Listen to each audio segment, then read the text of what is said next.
pass it over to you and go ahead and, oops, excuse me, and I will let you take the lead. Kim, it looks like it's showing the speaker's view for the slides. Oh, I'm so sorry. Oh, how did that happen? Okay.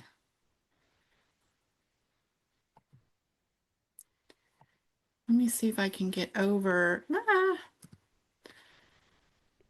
Pardon me. Let me try one more time. I jinxed myself. I thought we were right on target. And then, okay, let me just click presentation mode and then display settings. Is it right? There we go. Oh, Looks right. Yeah, looks. I think it just changed again. Sorry Yeah, about it that. did. Ah, okay. There we go. Now it should be correct. Looks good. Perfect. Thank you. Well, thanks, Kim. And Mike, I don't really know how to follow that song. That was so amazing. And I've worked with so many advocates for pediatric diabetes as well. And I just share that common thread, that common wish of let's find a cure. So, um, yeah, just thank you so much I just wanted to say thank you for that so much for that song. Well, thank you all for letting me be here today. My name is Erica Parsons, and today we're going to talk about pediatric migraine disease and the Migraine at School initiative. I'm hoping to leave time for questions. It's a lot of information. So, yeah, just go ahead and think about what questions you might have for me as we go along here. So, just a little bit about me. I am a person who lives with migraine disease, among many, many other things. And one of the things for me is that I have apraxia. So, sometimes my words do not come out right. So, again, if you have questions, you can feel free to email me later. But if you want to take a moment right now to save this QR code link, that is a great way to get information to me and all of your questions. My hope is actually that you'll have more questions about migraine after this presentation, because that's how we science, right? Is to have more questions.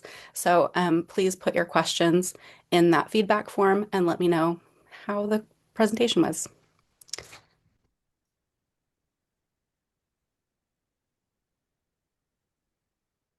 So my migraine journey started when I was 15 years old. I had my first hemiplegic migraine attack at that point. I remember it like it was yesterday. I was sitting at the pew at church with my mom. It was just another Sunday. But suddenly my right thumb started to feel numb, and then the rest of my fingers. And I started to panic a little bit as the numbness slowly went up my arm. The nausea and light sensitivity hit next. I excused myself and I went and laid down in the car until the service was over. But by then I was experiencing blurry vision and I started to feel numbness in the rest of my extremities. I was suddenly very tired and I must have just fallen asleep on the way home and somehow dragged myself into my bed. I woke up sometime later and screamed in pain. I still had the numbness on my right side and the blurry vision, but now there's a pain in my head I had never experienced before. I remember screaming for a really long time because my mom is deaf. And so it was a while before she heard me and realized what was going on. And by then I was pretty hysterical. I couldn't speak, I could only cry. Remember, I was just 15. So my mom called 911. They rushed me to the hospital. I remember vomiting as we wheeled into the emergency department. I must have passed out after that. I don't remember what happened next. I do remember lots of doctors after that for the next few months trying to figure out what was going on. They called it complex migraine at the time, but now we know what it was. It was a hemiplegic migraine attack. Hemiplegic migraine is a type of migraine that has stroke-like symptoms. I was 15 years old when I had my first HM attack, and then the attacks became more severe and more frequent as I got older. And by the time I was in my early 20s, I was completely disabled by migraine, unable to work, unable to care for my family, barely able to get out of bed. The disability of migraine is invisible to many, but it impacts my life significantly to this day.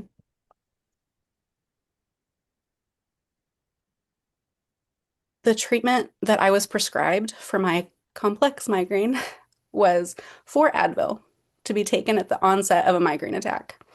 Drink water, I was told, eat healthy, and I was given a list of migraine triggers and told to avoid chocolate and caffeine. If I had instead had the treatments and support that are now available, I believe I would not have a disabling level of chronic migraine today. Dr. Amy Gelfand, a pediatric headache specialist at the University of California in San Francisco, said that the brain learns from its own behavior. By treating early, we can change the trajectory of the disease. Her research validates my years of pain and disability. It gives me so much hope that we can change the trajectory of migraine disease for the next generation. So speaking of the next generation, this is my kiddo, Sage. Sage uses they, them pronouns. So my child's migraine story is very personal to them. It's full of ups and downs and trauma from a broken medical system. My child's a teen now, so I tell the story a little differently than I did when they were younger. I want to respect their privacy, so I'll only share what they agreed to let me share. I just want you to know there's a little bit more to their story than what I'm sharing with you today. It's a longer story of how the system failed my child from day one and how we're still fighting today. But even with my 20 years and then some of migraine experience, I didn't know that children experience migraine differently than adults. It often starts with abdominal symptoms. Sage was 6 years old when they experienced their first migraine attack with head pain, though they had been experiencing abdominal issues for years before that. By 3rd grade, their migraine disease was chronic, and in 4th grade, they developed new daily persistent headache. They were unable to attend school in person. At the end of 4th grade, I joined a support group for parents of caregivers and students with migraine.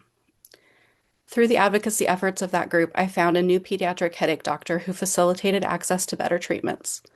We spent the next few years working with the school and other advocacy groups to establish a 504 plan and eventually an IEP so Sage could complete their schoolwork at home until the providers found a better treatment plan.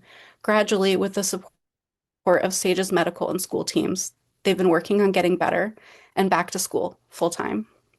If Sage was here, they would tell you to believe your students. Every adult in their life has questioned them at one time or another. It's only when they've had to stop or skip a fun activity, adults finally start listening, and then they realize that Sage was actually faking being well. It's my journey with my child that led me into advocacy work because I don't want other families to go through what we did or to feel alone in this disease. So one of the agencies that I have worked with is Migraine at School. They are ones that have made a huge difference in Sage's migraine story. Migraine at School is the foundational initiative of the Danielle Byron Henry Migraine Foundation. Migraine at School envisions a world where children understand and are able to treat their migraine and headache disease and are able to get the education they deserve. Migraine at School takes the lead in making this happen through migraine and headache screenings, education curriculum for schools, and resources for students, parents, and educators. The Danielle Byron Henry Migraine Foundation was established in 2016 by the Henry family in honor and memory of their daughter and sister Danielle. Their mission is to empower people with migraine, especially young adults and children, through advocacy, education, and support. Okay, let's briefly talk about migraine. What is migraine? And why do I keep saying migraine instead of migraines?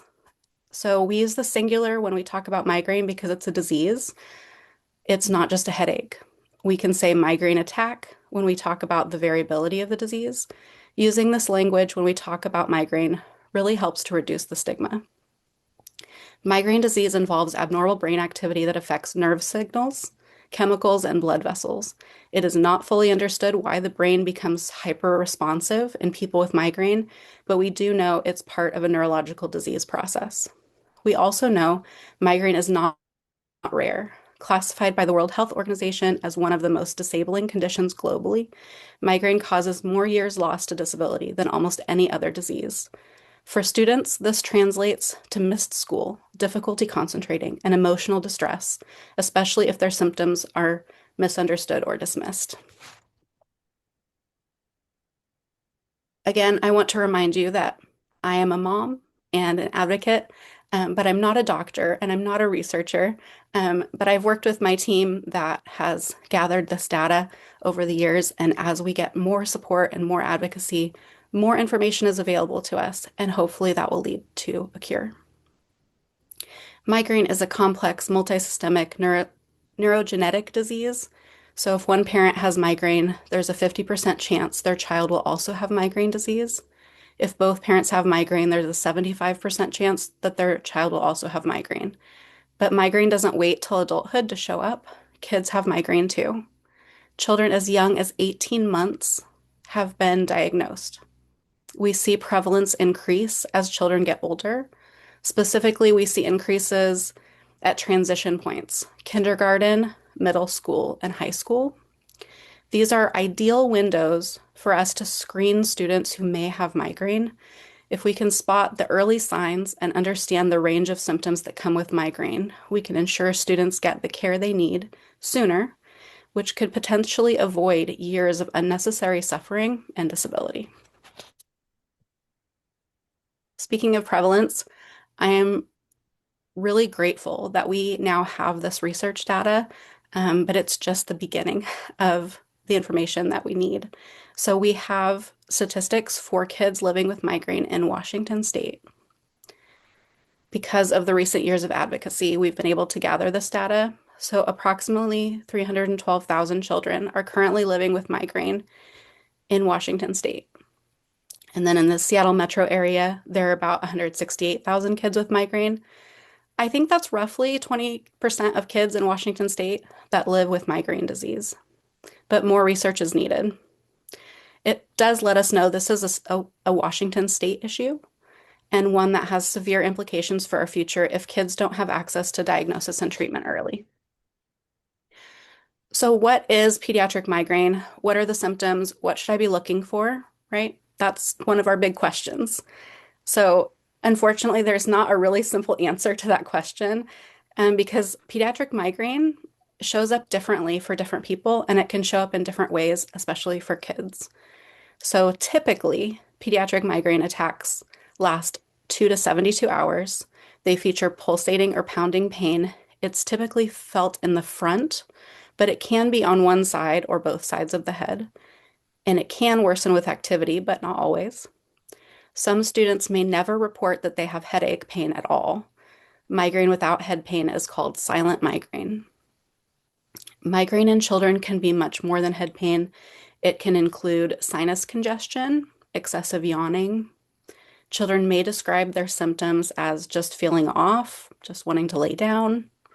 You may notice a pattern of behavior around these symptoms, like school absences or sleep disturbances, whether or not they can describe them or identify the pattern or triggers themselves. These clues can often be more reliable than the language that they use to describe their symptoms. So the key takeaway here is that not all migraine attacks look the same, especially in kids. Migraine looks different for every child, and so do their needs. There is not a one-size-fits-all plan. But here's the bottom line, and I can't say this enough. Migraine is a disease. It's not a sign of weakness. These students are not being overdramatic. They're not trying to get attention. Children are often dismissed when they speak up on their pain, especially when they look fine on the outside. But ignoring or downplaying their symptoms can delay treatment, increase stigma, contribute to mental health struggles. By validating their experience, you can help students feel safe enough to speak up, and that is the first step to real support. So pain affects more than just the body. Chronic pain can lead to missed class time, falling behind, anxiety about being believed, and emotional or social withdrawal. These experiences chip away at self-esteem and confidence. The unpredictability of pain can create fear and social isolation. Stigma and lack of understanding often worsens mental health outcomes. Stress and emotional distress can also trigger or worsen migraine symptoms, it creates a really vicious cycle. Building a supportive school environment is one of the best things that we can do to break the cycle. And while this supportive environment starts in the school, why I'm here today is to ask you all, how can we extend the supportive environment out into the community? So, numerous studies point to a connection between adverse childhood experiences and migraine disease. In addition, I believe medical gaslighting is a form of abuse that many children with migraine are experiencing. It significantly is impacting the progression and disability of the disease. Your awareness of pediatric migraine can help us gather more data to see these kinds of connections and their impact on children in our communities.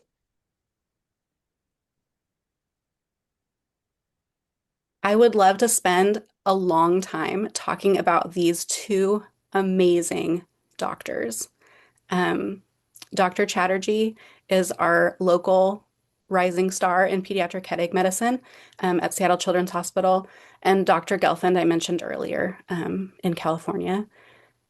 They have both done research and advocated for our kids with migraine.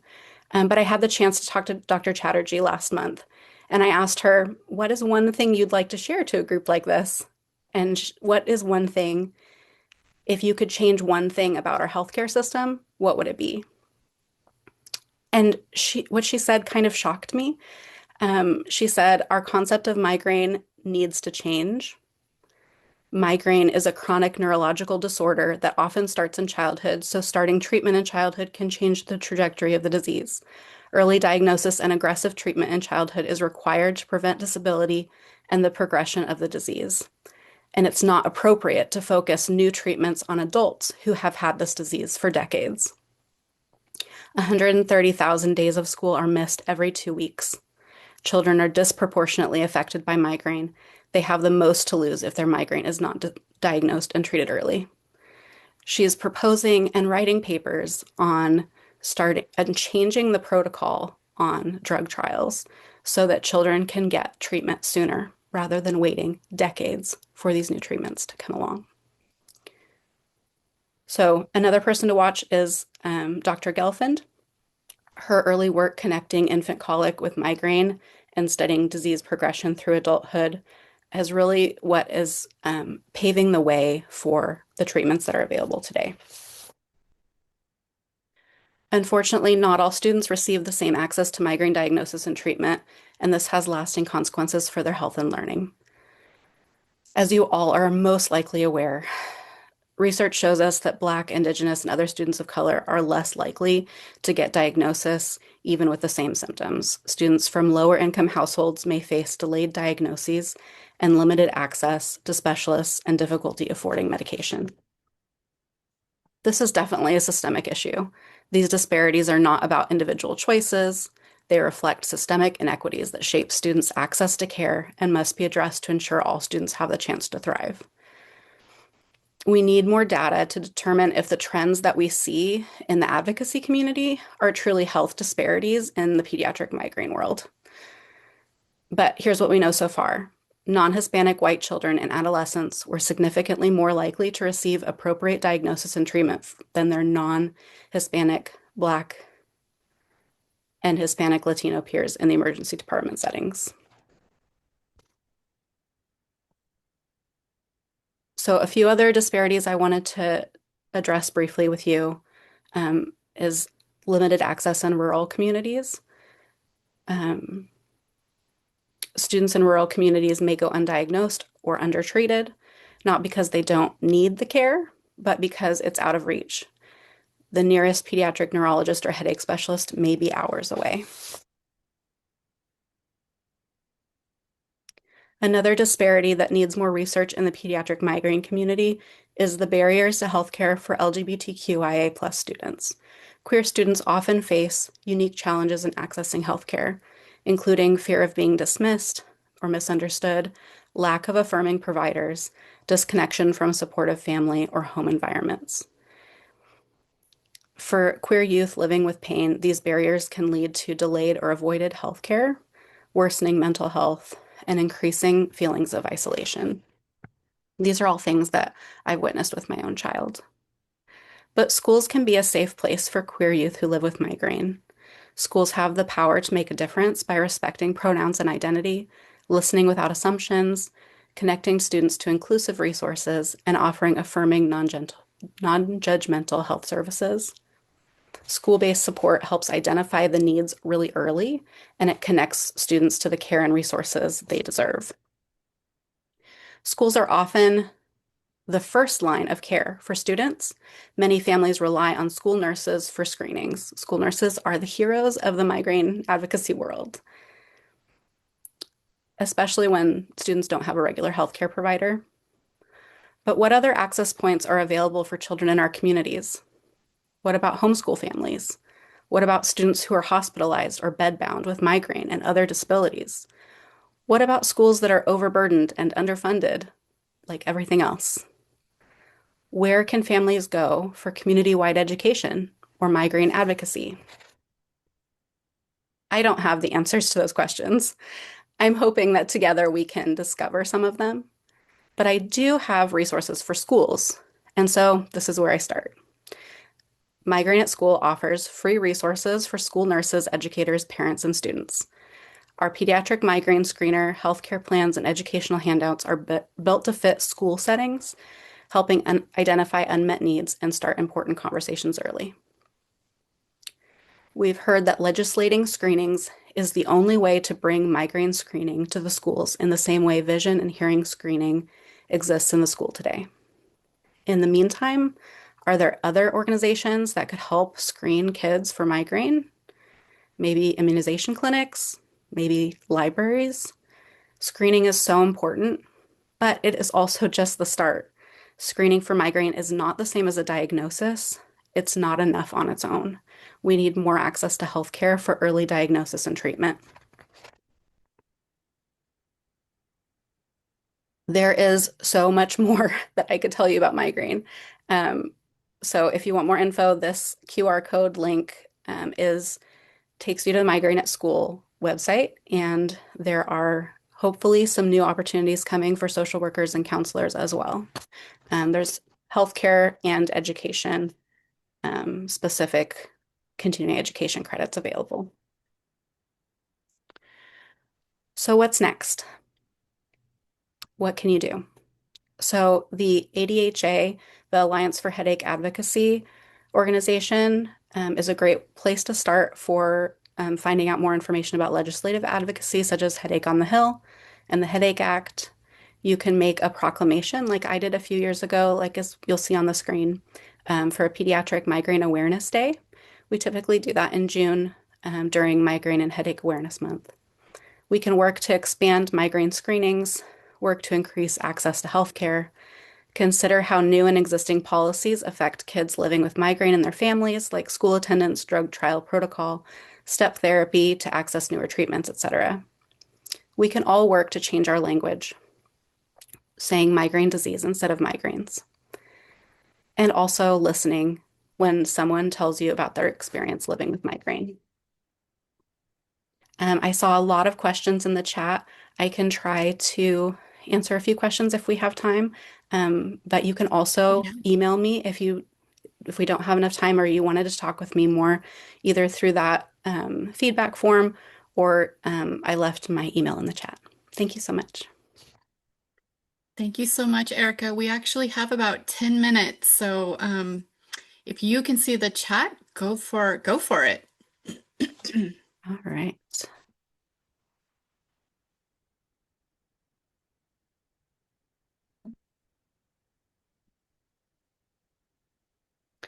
So there is a great question that I saw that says, what causes them? My husband and kid get them, and it's often dehydration related, but not always.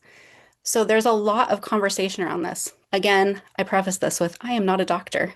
I just from my experience and what I have heard in the advocacy world, the cause is genetic. Genetics is the cause. So it's not anything that you're doing right or wrong. There are things that could potentially make it worse. Like if you're dehydrated, it's likely to make an attack that's coming already worse. but it's not going to cause it. And I think taking the pressure off of ourselves helps in some way to not have the mental pressure of, I need to follow this really strict diet and I need to drink so much water or I need to moderate my activities in this way. Puts a lot of stress, especially on kids, when it's not something that we can control. This is something that's genetic, that's happening to us. And there's things that we can do, right, to be healthy and to help our bodies in other ways, to make an attack easier. And so hydration is definitely one of those things that's always my go-to way to start. But I'd like to just challenge that mentality a little bit too, of like, it's not always something that we can do to fix it. So, all right. Um, if a child has migraine, does that always mean they will live with migraine for the rest of their life? This question is so hard, and I get it a lot. Because right now the answer is yes. That person will always have migraine disease. As I talked about, this is a genetic disorder, right? It's part of who they are. And as we understand it, the brain is hyperresponsive. The brain is different for people with migraine. Does that mean they'll always have migraine attacks? That I don't know. That is really personal. It has to do with the care that they need, the treatment that's available, and in different families, sometimes, especially in women, once they go to menopause, migraines stop, but also for others, that's when they start or get worse. So, it doesn't mean they'll always have migraine attacks, but migraine will always be part of their story.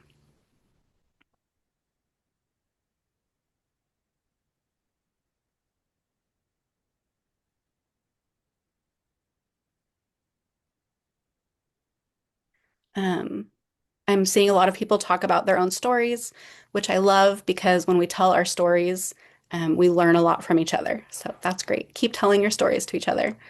Um, there are lots of different kinds of triggers, and stress definitely, as we talked about, stress is definitely impacts. In the CE course, there's a whole section about the connection between anxiety and migraine. So you might check that out.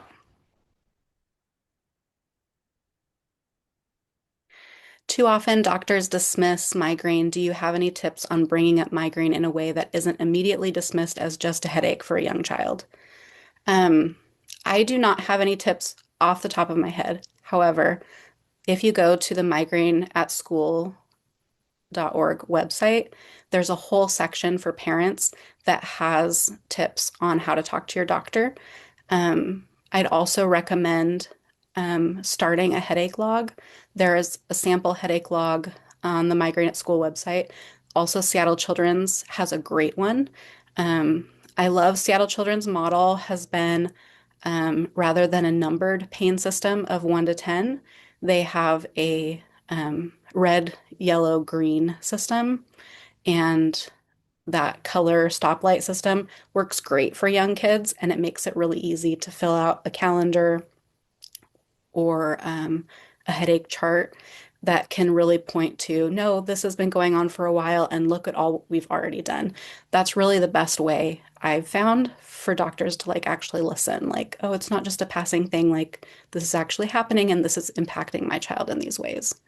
And making sure that in those notes, you're also putting other symptoms. Now that you see that migraine isn't just about the headache, there's other symptoms along with it. Does your child always have a stomach ache before or after? Those kind of things are really helpful in not just the diagnosis and not just in the doctor not dismissing you, but also in trying to find an accurate, adequate treatment.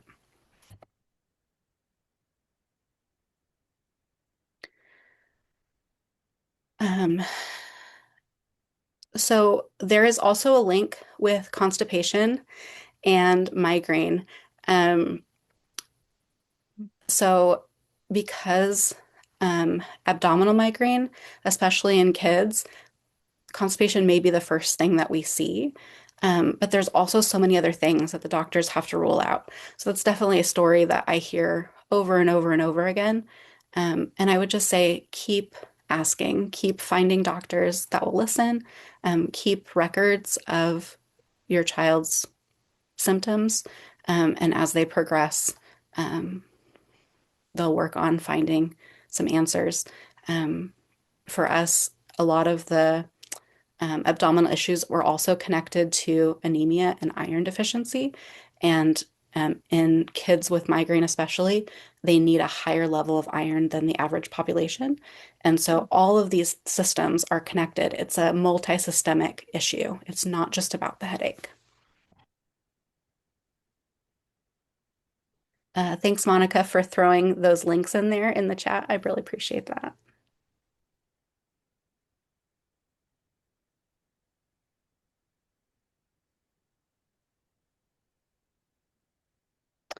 Um, I as just a parent, do not have easy access to any of the research articles.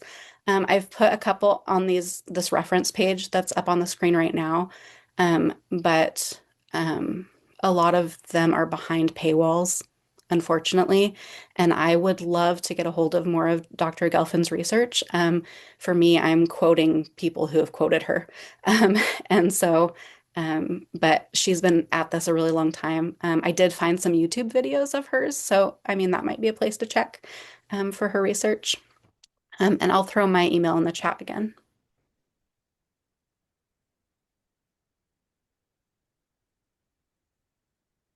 Um, I love this question, Monica. Are there screening tools that help to aid diagnosis for individuals that are non-speaking? Not yet. I would love to see that happen.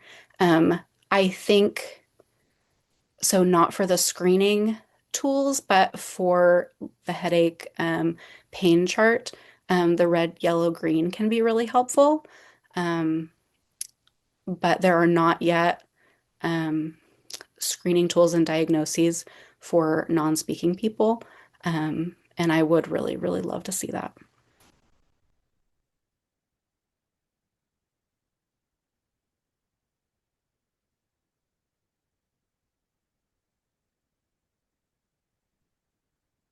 I am at the end of the questions in the chats. If there's another minute, if anybody else has anything else, otherwise I'll throw my email in and pass it back to you, Kim. Thank you so much, Erica. I learned a lot. I mean, it's just not something that I think too much about. So I really appreciate you sharing all of your wisdom and knowledge today. It was very eye-opening. So thank you, thank you, thank you. Okay, we are going to go ahead and transition to our second group of speakers. We have Hannah and Diana from Healthcare Authority today sharing about their Washington Thriving Strategic Plan. So I will go ahead and pass it over to them. Thank you, Kim. Hi, everyone. I am Hannah Traphagen. I use she, her pronouns. I work for the Healthcare Authority in the Division of Behavioral Health and Recovery. I am the Washington Thriving Program Manager, and I'm going to share with you all a little bit today about the Washington Thriving Strategic Plan. Unfortunately, my supervisor and the co-chair of the Washington Thriving Advisory Group, Diana Cockrell, was unable to make today work. She sends her regrets and apologies for the last minute shift. But if there's anything that I can't answer today, I'm always happy to bring those questions back to her and our team and reply and get the information back to you through Kim or whatever avenue is appropriate. So thank you all for having me here today. Um, yeah, let's jump right into the next slide, please. Thank you. So I always like to start with this full value agreement, which seems kind of like a weird place to start when we're talking about a strategic plan. But I think it's really important context to share that the strategic plan was developed by a group of young adults, families, and caregivers with lived and living experience with the behavioral health system, as well as system partners and agency partners, and to make that a space in which hard conversations could be held and people felt safe to tell their stories. The group worked to develop this full value agreement, which I think really embodies the values and principles that were held true throughout the process of creating this strategic plan. And so I don't share this with you so that you read everything on it, but just sharing the intent and purpose-driven work that happened at every stage of developing what we'll be sharing today, which is the Washington Thriving Strategic Plan. All right, next slide, please. So, what is Washington Thriving? The Washington Thriving Initiative developed a comprehensive statewide behavioral health strategic plan for prenatal through age 25 and their families and caregivers.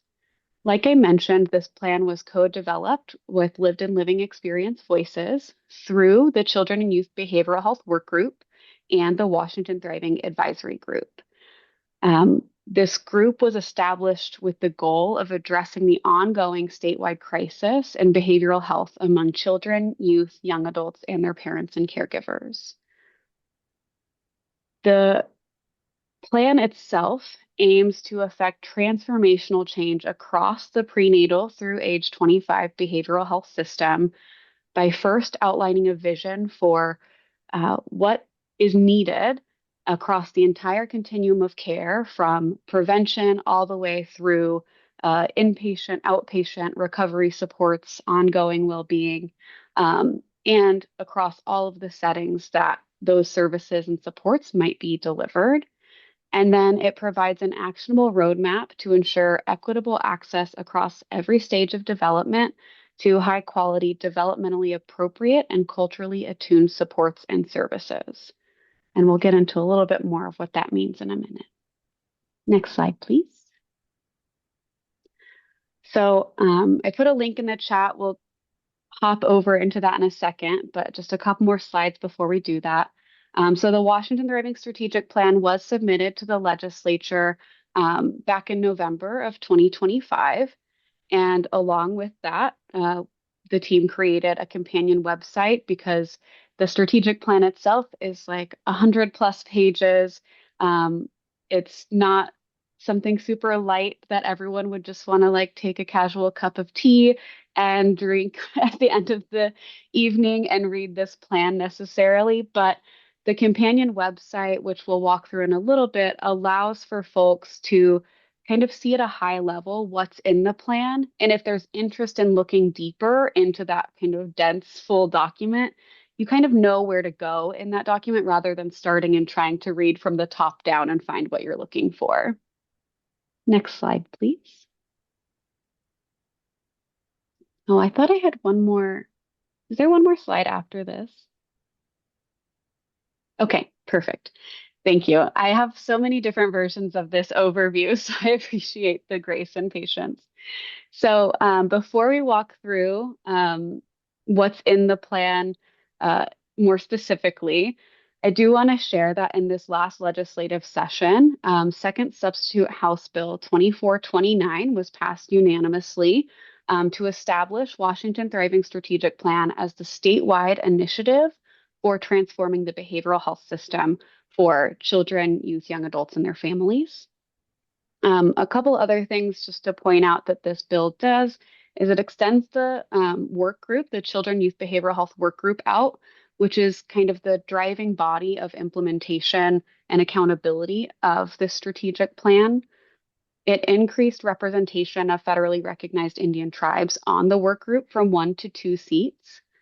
And then a couple of key things it does to really start implementing the infrastructure outlined in the strategic plan is one, establishing an executive coordinator role out of the governor's office to really oversee and lead the implementation of this system outlined in the strategic plan.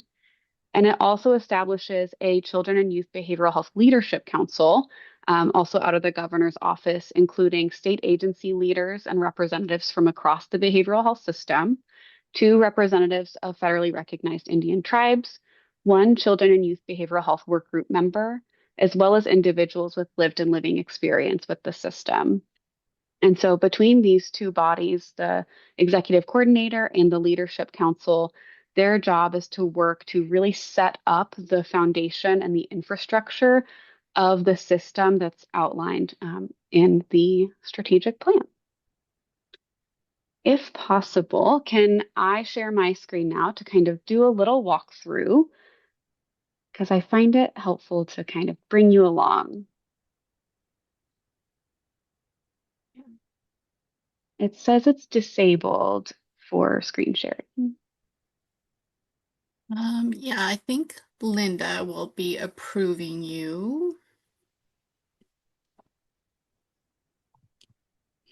Perfect. There we go. Thank you.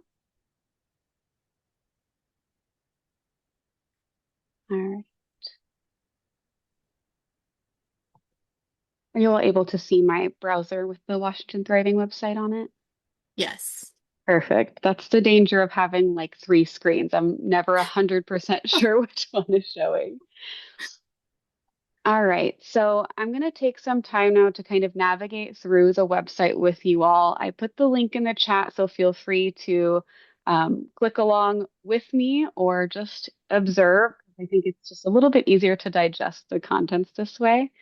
So from this website, you can get to the strategic plan information either from this button in purple on the center of the screen or where it says strategic plan in the top navigation bar. So we're going to click there.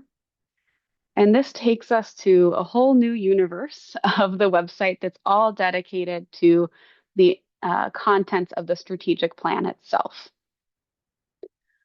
So on this main landing page, I'm sorry, it outlines kind of the contents in the similar order that it's outlined in the document itself, which you can download the PDF here in the top right corner if you are interested in light evening reading. But the strategic plan really starts by outlining what is the need, what's the current state of behavioral health for this population in Washington. It not only shares where there are challenges and barriers in the system, but also where are there bright spots? Where are there things that are working really well that are important to highlight that we could learn from, invest in, et cetera, to really work towards an improved system? And then we get to the vision. So this vision was developed by the Washington Thriving Advisory Group. It took more than one day, if you can imagine. This was one of the pieces that took a lot of input and feedback to really get to a vision that represented what a future system needs to be to really support people the way they need to be supported, not the way that the system wants to support them. So I won't go through everything on here, but what I think is really important to highlight are these kind of guiding principles that they came up with for the future system that meets their needs. So in this system, it's informed by children, youth, caregivers, and families. It ensures that all doors lead to support. It offers services to meet the individual needs of children, youth, families, and caregivers. It's equitable, anti-racist, and culturally and linguistically responsive. It changes in response to new information. It invests in prevention and well-being and includes families, caregivers, and communities as key contributors to well-being. So these are some of the really key pieces that the rest of the strategic plan focuses on as kind of the goal, right? In the future, when we have established the system that works for people the way it needs to, it continues to have these principles as central to that function. So, from that vision, some more succinct goals were developed, and you can open these and kind of read a little bit more if you're curious. And then those goals fed into what we call the foundational dimensions. And what this boils down to is essentially a checklist of requirements. What are the requirements that the system must meet to achieve this vision? And this can be broken up into three main categories. So, first is strengthening the system infrastructure, looking at the governance, the data, the funding, and the workforce. Everything that's needed to have a strong foundation on top of which we can then build out the second dimension, which is expanding offerings. And this is looking at the lifespan from before people are born through age 25, um, looking at the continuum of care from that kind of prevention, promotion, education, all the way through treatment, recovery, supports, and ongoing well-being, and making sure that those are delivered when they're needed, where they're needed, and that they're getting the appropriate service for their needs. And then the third dimension is values and action. So thinking about things like equity, access, all of those pieces that are really important into a system that can serve everyone, these values turn, or this dimension turns those core values into practices that center people. And these values, in order for the system to work, need to be showing up in all of these dimensions. So strengthening the infrastructure is great, but if that's not grounded in equity and access and people-centered services, it's not really working towards the goal of this plan. Same goes for expanding offerings and services. If those are not grounded in this values and action, then we risk potentially furthering some inequities and disparities in the system. So, unfortunately, I have not yet found a magic wand to just flick my wrist and make this happen overnight. If any of you have found one, send me a message. I'm always looking. But this will require really long-term commitment to these goals and to this future state of the system. And so we see this broken out into four main phases over 10 plus years, really depending on resourcing, investment, all of those things that we can get from the system, the state, et cetera. Because this is also not something that comes at $0, unfortunately. So, to set us up for success, we're really starting in this first phase with building that infrastructure, which, as I noted in the legislation that passed, really starting with that executive coordinator role and that leadership council is the very beginning stages of building out the infrastructure. And then from there, looking at filling the gaps once we understand the landscape of the system better, and then continuing to evolve and iterate what's needed across the system, the infrastructure, the services, as well as the values, and making sure those are embedded. And then moving to scaling statewide. So imagining that depending on resources, some things might be pilot tested in different areas across the state, and then working over time to make those more widespread across the state and the diverse communities that we have, and ensuring that what works in one area, we take the time and attention as needed to make sure that we are able to adjust and serve things that are appropriate for each community across the state. And then continuous improvement is forever. Nothing's ever perfect. We don't want to imagine that there's going to be a point where we can just close the book, put it on the shelf, and the system will sustain itself. A system that is person-centered needs to be able to continually learn, grow, and adjust based off of information and changes that happen, which is inevitable. So there's a lot more content on the website, but where I'm going to go next is to the first initiatives. But just for kind of context, if you're interested in learning more about some of the other pieces we talked about, you can double click in on the vision and goals, the roadmap, a system of care framework, all of those things you can kind of take the next level deeper in through the website before needing to go to the PDF and dig in deep. But for the sake of today, I'm going to take us to the first initiatives next. The first initiatives is interesting because this is not a small task. This is system transformation statewide for a large portion of the population. It's not just for prenatals or age 25 individuals, but we're thinking about their families, caregivers, and communities as well. So really, this plan impacts a lot of people. And that means that there's a lot of different places that need work. And so when working with the advisory group to figure out where do we start, um, the first choice, of course, was infrastructure, which we've talked a little bit about. So this is the first initiative, which is establishing the infrastructure that's needed to be able to build out that foundation for reaching the overall goals of the plan. And this includes governance. So as we mentioned with the most recent legislation passing, we're really starting to establish that authority for implementing this.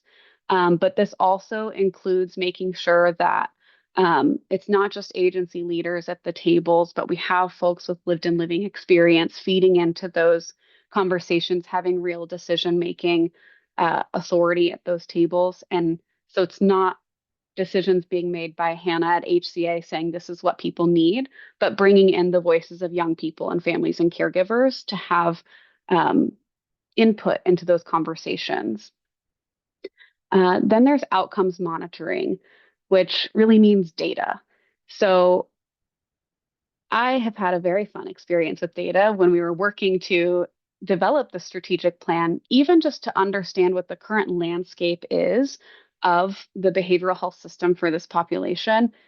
It was difficult to get information that really painted the whole picture. Um, and I think that that experience is unfortunately not uncommon when looking across different state agencies, the data that's housed, how it's defined. One state agency might define behavioral health one way, and another might define it differently. So if we're trying to compare our data, it's really hard to say that they're speaking to the same outcomes, experiences, etc. So part of what the Leadership Council and the Executive Coordinator will need to do is have discussions around what outcomes are important for us to measure and looking at implementing this strategic plan, and how can we have agreed upon definitions? How can we make sure that that data isn't held at the state and not accessible to the people it represents? And how can we also be nimble and build into that system a way to see if things aren't working or if the data we're publishing isn't matching what people are saying their experience is? What is the mechanism for making adjustments to right size that and try again to better represent what's happening with the system? And then there's funding coordination. So another task of the Leadership Council and the Executive Coordinator is to figure out across this system what are all of the relevant funding sources and where are there opportunities to um, maybe braid funding or become more efficient or notice if there's kind of duplicative things happening and how can we challenge that to make it more systemic and break down these silos that sometimes are created by funding sources and specific requirements. So it'll be a job of them to really identify what all those sources are and take a strategic approach to utilizing and adjusting how that funding is used to be most effective in a system-wide approach. The next three first initiatives were not necessarily identified because they are the most critical things that we address right now in the system. Of course, you can imagine most of what's in the plan is important for us to be addressing right now. So these next three initiatives were identified for a couple of reasons. One being that there's existing momentum and resourcing to start working in these efforts, where other efforts might not have had, the right time, right place, opportunity to get momentum started. And two, these were identified as kind of high leverage points of areas that we have an opportunity to make an early impact on, even while the infrastructure is being stood up. So the first is around perinatal well-being. And this is really looking at how can we first understand what the current state is and understand what the needs are for caring for pregnant and parenting people as a family unit, looking at SUD care, mental health care, all of those pieces to ensure like non-stigmatizing perinatal care and early life care to overcome barriers to family-centered substance use care and other treatment experiences like that. Then there's K through 12 student behavioral health. So continuing some of the work that's been happening with the Office of the Superintendent of Public Instruction um, and work that the Children Youth Behavioral Health Work Group has been focused on, and really figuring out what is the role of schools in students' behavioral health and what do they need in order to be successful? What sort of resources, training, support do schools need to be able to uh, play this role well because we know that school is a place where a lot of our state's children are going. So how can we, as a state, support this as a avenue for receiving the right care needed? And the last is treatment services expansion. So thinking about crisis and stabilization services for young people, um, thinking, are there ways to expand the current continuum of treatment services so that folks don't have to go to the highest intensity service if that's not what they need? What was noticed throughout this process is there's not often a lot in between kind of outpatient and then very intense crisis care. And sometimes that's not the level that um, folks need. It might be more intense than what their behavioral health needs are. So, looking at understanding the specialized capacity for high needs populations and co occurring populations and complex conditions, and figuring out how to build out the continuum of care to more appropriately address those needs and getting people into the least intensive services they need that meet their needs rather than escalating them kind of beyond what would be helpful and supportive for their current state. So those are kind of the places we're getting started. Um, and a few things I like, you can, I was going to say you can stop sharing the screen. I'll stop sharing my screen so I can see you all. A couple of things I like to say too is that built within the fabric of this strategic plan is the idea to, wherever possible, not reinvent the wheel.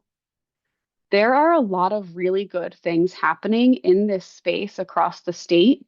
They might be small, they might be underfunded, they might be less well known, but we're starting to hear more and more from people what is working in different parts of the continuum, in different parts of the state. And so the idea is not to wipe the slate clean and start building up new services from scratch, but instead figure out what's working well and why it works well, and could that work in other places? If there are current services that people are saying aren't working well, really taking the time to evaluate why it's not working well. Is it something that does need to be wiped clean and started over for that little specific part of the continuum? Or are there slight adjustments that would make that more equitable, accessible, and more right for treating and caring for people? And I also like to add that a lot of times when we share about this, uh, people aren't sure where they fit into this work and where do we go from here. And while I would like to have a very clear cut, this is exactly what we can all do to be a part of this system and move forward, um, it's important to recognize that we're already a part of this.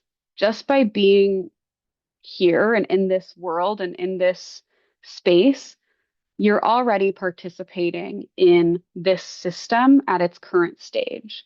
So, what it means to kind of participate in the transformation of that is to really continue to work towards like what you're doing now, connecting the dots between systems, between services, between agencies, figure out how can we center people um, in their care across the continuum, across the lifespan, And as these infrastructure pieces start to set up and do their inventory and understand what the system needs, down the line, there will be more clear, in order to do this, we need to do this. There will be more clear asks um, down the line. But right now, it's becoming familiar with the concept of this system and understanding that it's not asking anyone right now to do anything wildly different than what you're already doing, but challenging you to push the edges just a little bit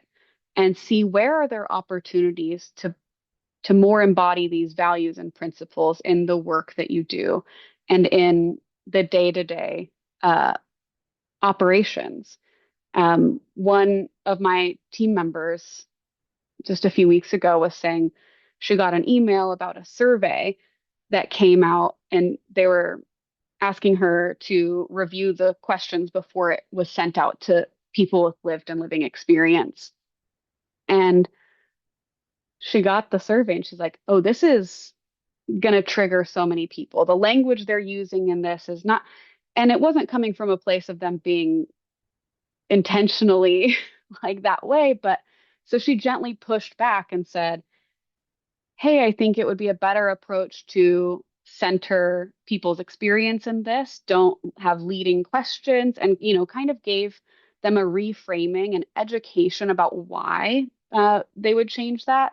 And that's just like one example of a small way to kind of push the edges of what we do. It wasn't her job to create that survey. I'm sure that the answers, the question before and after were both had the same objective of the information they were trying to gather, but doing so in a way that centers people and really considers their experiences is really important. And it allowed an opportunity not only for the change of hopefully the impact of that question on the people that would be answering the survey, but also the people creating that survey to know better for next time. It's not their fault that they might not have known about it in the first place, but now they have had the opportunity to learn about how to kind of challenge the system to work better for people. Um, yeah, and right now, just as like where we are, the executive coordinator role, they're recruiting right now out of the governor's office. The position is called the Washington Thriving Director or Director of Washington Thriving. And the Leadership Council will take some time to get set up, but I believe the aim is by the end of this year to have all of those members appointed.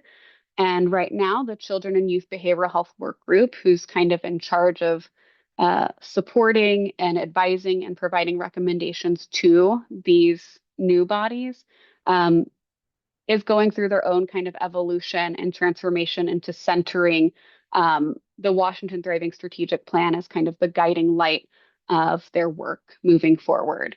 So that is about all I have to share. I know we have some time left, and there might be some questions in the chat. I'll pause in case someone wants to come off mute, but I'll scroll up and see what I can find. That was so helpful, Hannah. You didn't even need Diana to co-present with you. You did awesome. Thank you so much. That was really, really helpful. And I did see some questions in the chat. Let me see if I can find them.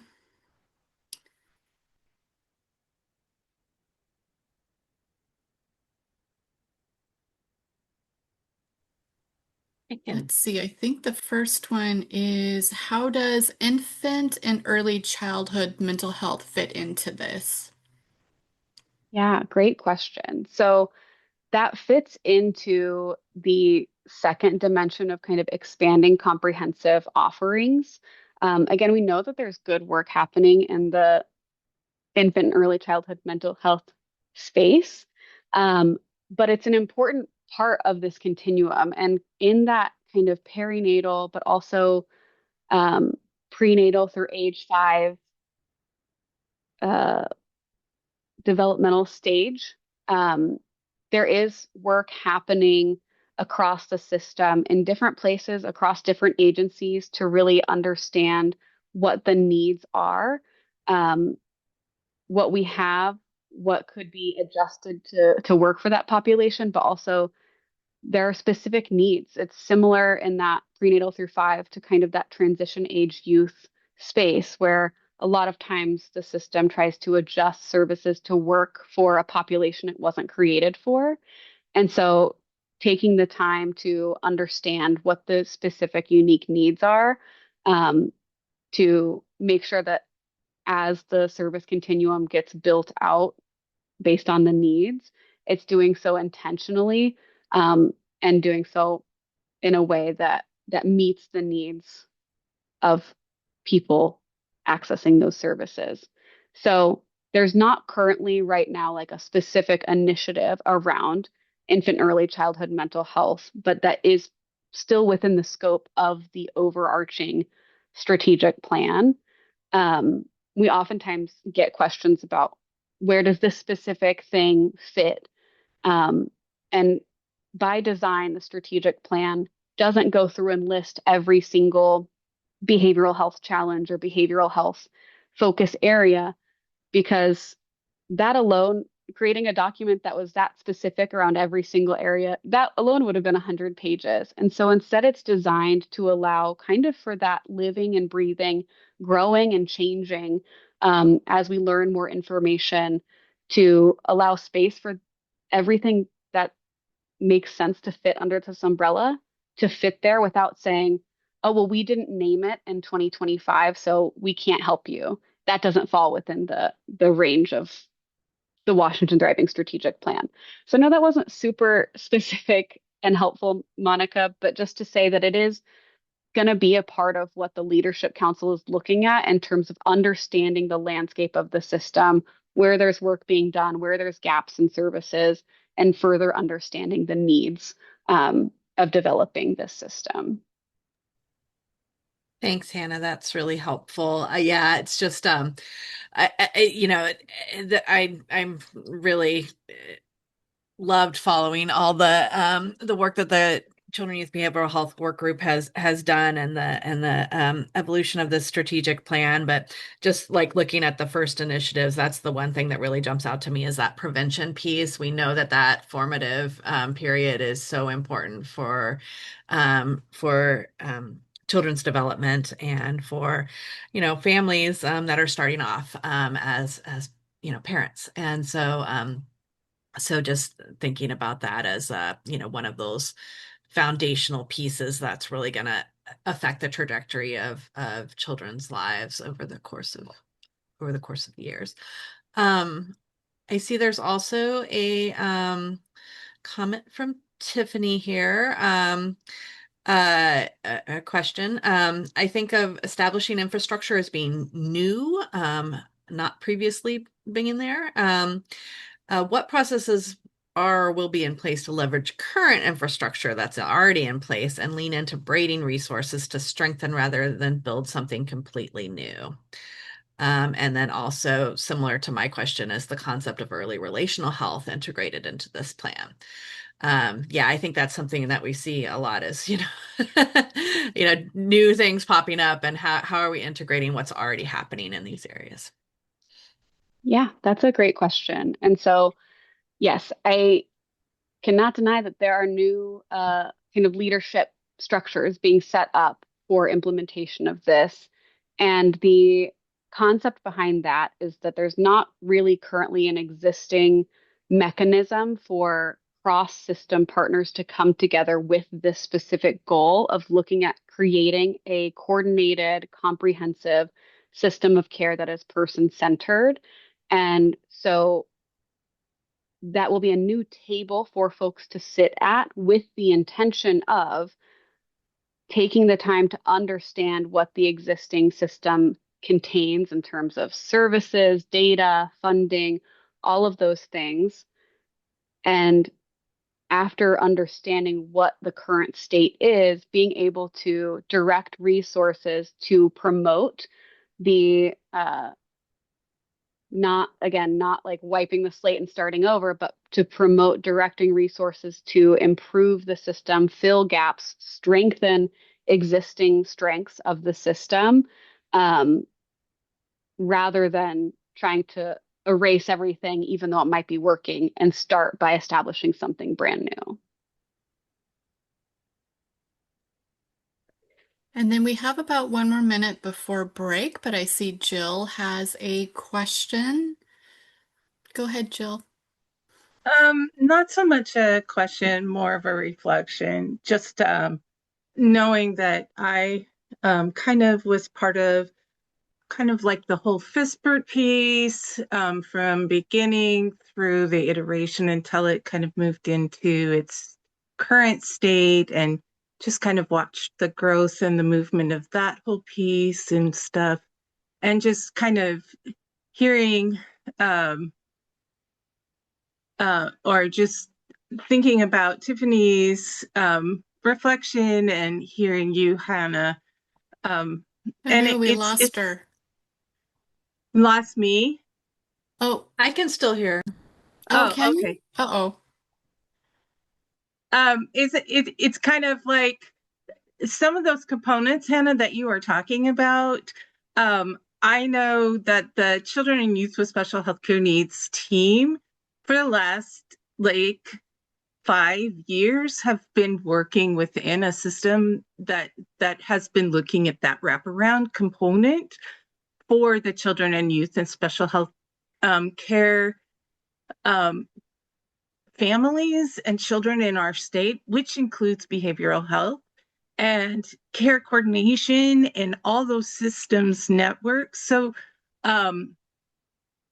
been done in our state that really looks at those comprehensive networks. And I think the thought is there is work that is in our state that's there, and how to kind of bring that to your table so you don't have to reinvent the wheel. How can you listen to what's already been done and those systems and those components so that you can see that work that's already been done, and maybe learn from that and incorporate that so you don't have to start from ground zero, I think is kind of the thought process. Absolutely. Yeah, Jill, thank you for saying that. It's definitely part of the challenge up until now, being uh, trying to understand what exists where and what are their goals and how does that align with what this strategic plan is trying to do.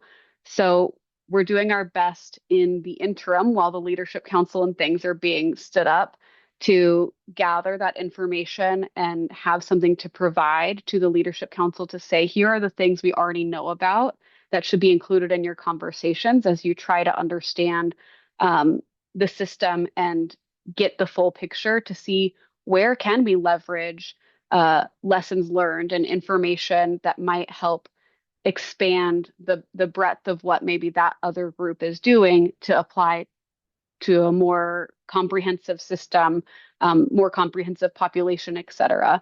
So I think that's great. Thank you so much for bringing that up. And that's part of the work, is there is so much happening across this across the system, and trying to get all that information into one place continues to be, as Diana would say, a problemtunity, because it's a challenge, but it's also necessary to really get the full picture.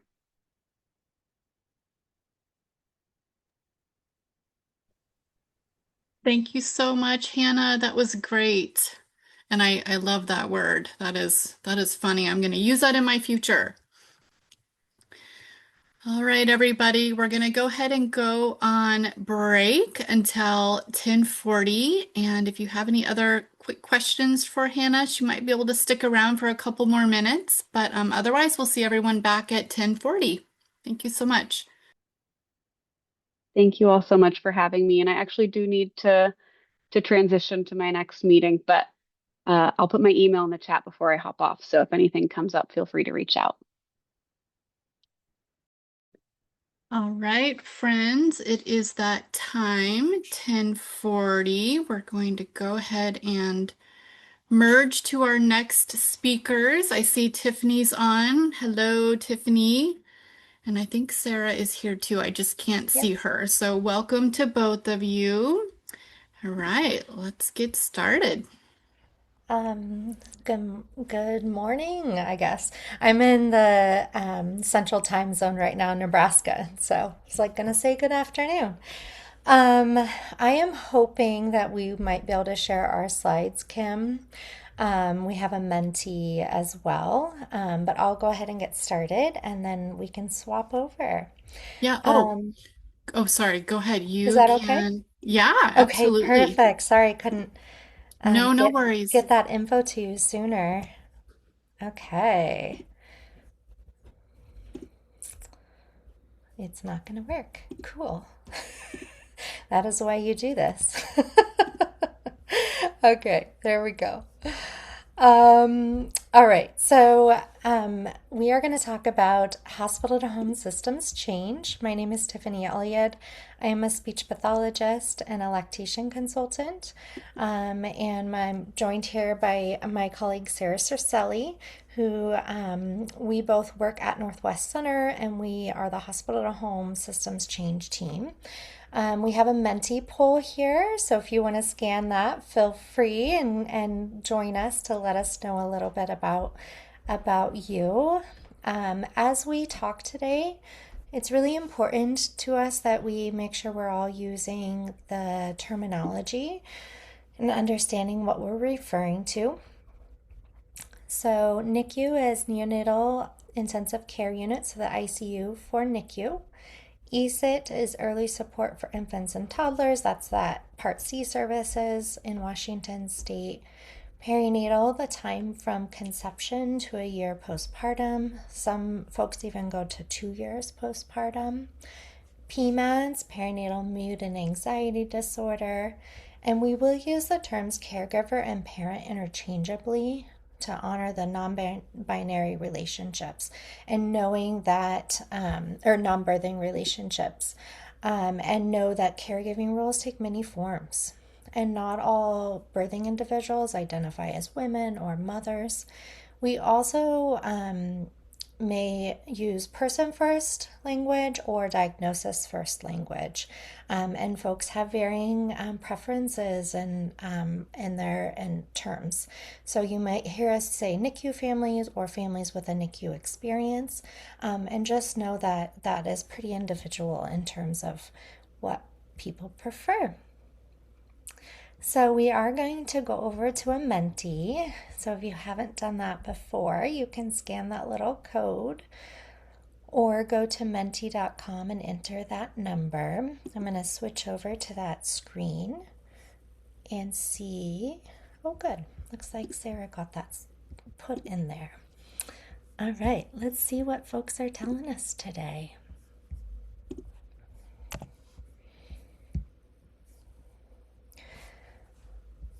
All right, so you should be seeing the Menti, and hopefully folks are figuring out how to join. I'm going to show that join response.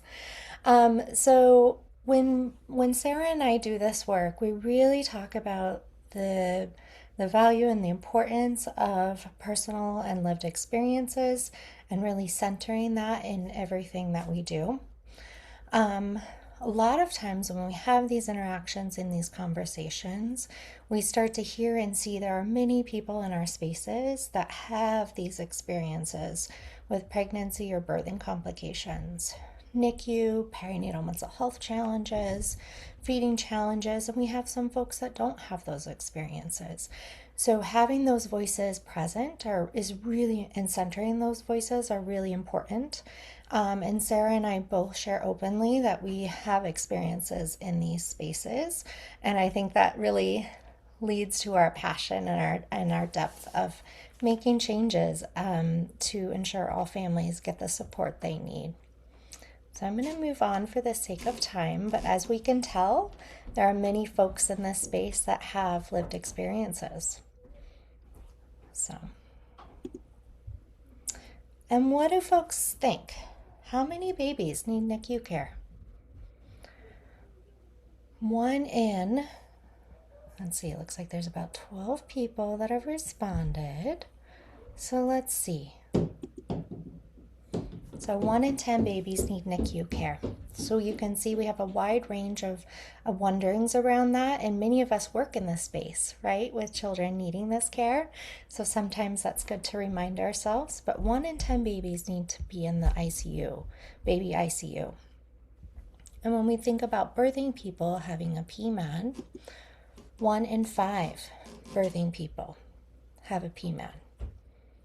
That is very, very common and prevalent in birthing people regardless. And we're just talking birthing people as a whole, not those that have a NICU experience.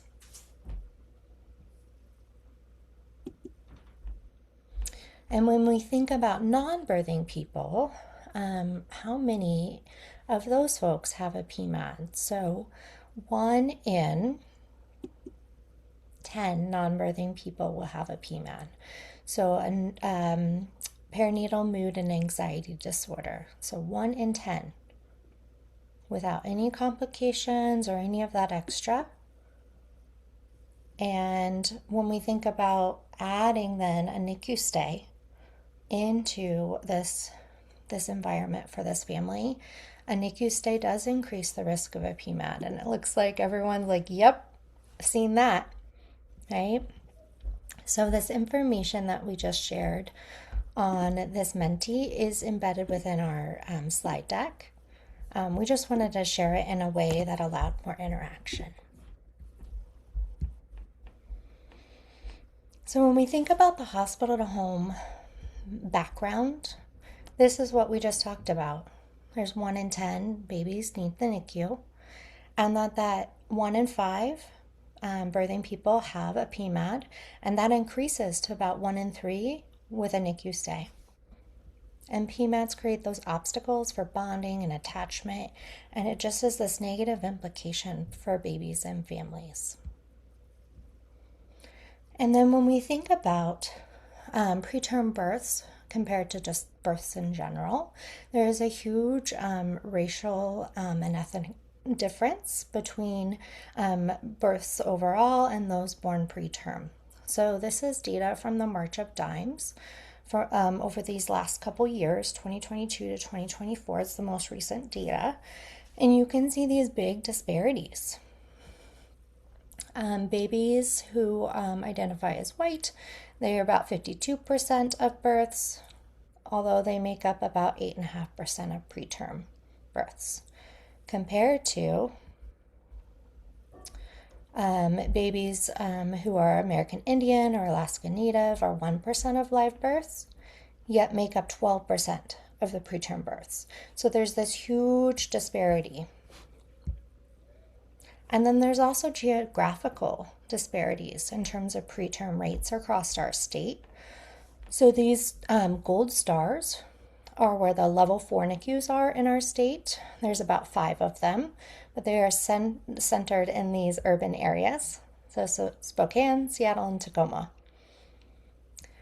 These blue dots are level 3 NICUs, still pretty centered around, more urban areas. And these red areas of our state are where the highest preterm births rates are. Some of these regions are almost double what our national or what our statewide average is, which is around 9%. So we see these health outcome disparities with maternal health deserts, those families needing to travel further for birthing care, which then leads to infant care deserts, the disparities around race, maternal mortality gaps. So I don't know if you've seen the report in the last year. There was a huge amount of concern around the maternal mortality in our state in this last year. Lack of culturally responsive support and inequitable care post-discharge. So I'm going to transition it over to Sarah, and she's going to share the next steps. Okay. Hi. So Tiffany did a great job of sort of really laying the landscape about the NICU here in Washington State. And now I'm going to talk about what happens when families leave the NICU. So the American Academy of Pediatrics makes a number of recommendations for what a successful transition from the NICU to home should look like. And a lot of it is about discharge planning and follow-up. But one piece of it is engagement with early intervention or some sort of home or community-based therapy when a family is leaving the NICU and going home. So there are many, as you can see, there are many expectations at discharge, but this is considered really a prominent piece of it. See if this works. There we go.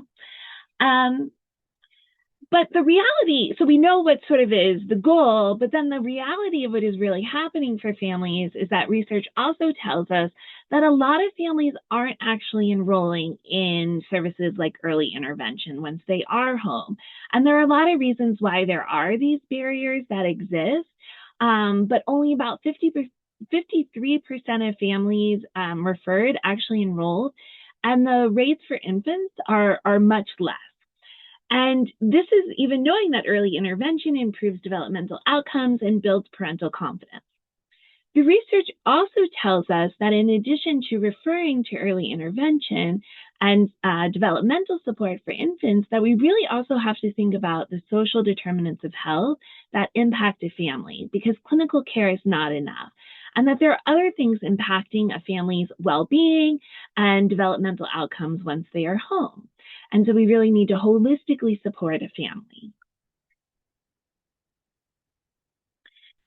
And what we hear from a lot of families is that they really are experiencing a service cliff when they are moving from the NICU to home. And it's a different kind of service cliff than what we talk about when like older or younger adults are moving from school-based services into the community, because services do exist. They're just really hard to navigate and find. So families, when they're in the NICU, are in this 24-hour medical care and support, and then they're moving to discharge and they're going home. And that's like being pushed off a cliff into sort of turbulent water. And there are these, what we call lifeboats of support that exist. And that's early intervention or WIC or public health nurses or peer support groups. But parents, the burden to access those lifeboats is really on the parents. And at the same time, they're trying to avoid these threats to the water, like their emotional well-being or their infant's feeding challenges or a risk of rehospitalization. And so it's really a challenging time for a lot of families. And what we also hear from a lot of families is that their community doesn't really understand.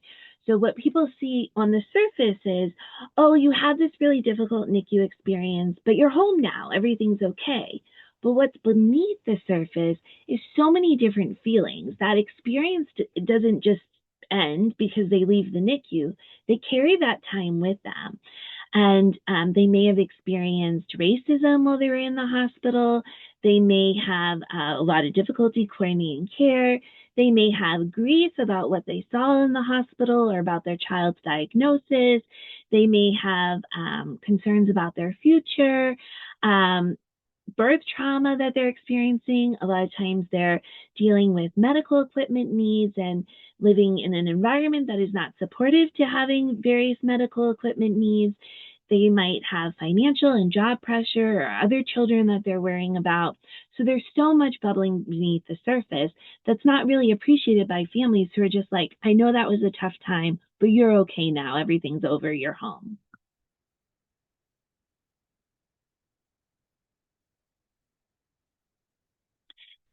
And what we also know too is that a parent's emotional well-being is really linked to an infant's development. And something so foundational like feeding can be really impacted by a parent's emotional well-being. So perinatal mental health impacts attachment and development and a parent's ability to implement things like feeding strategies. And for an infant who's leaving the NICU, feeding sometimes looks a little bit different.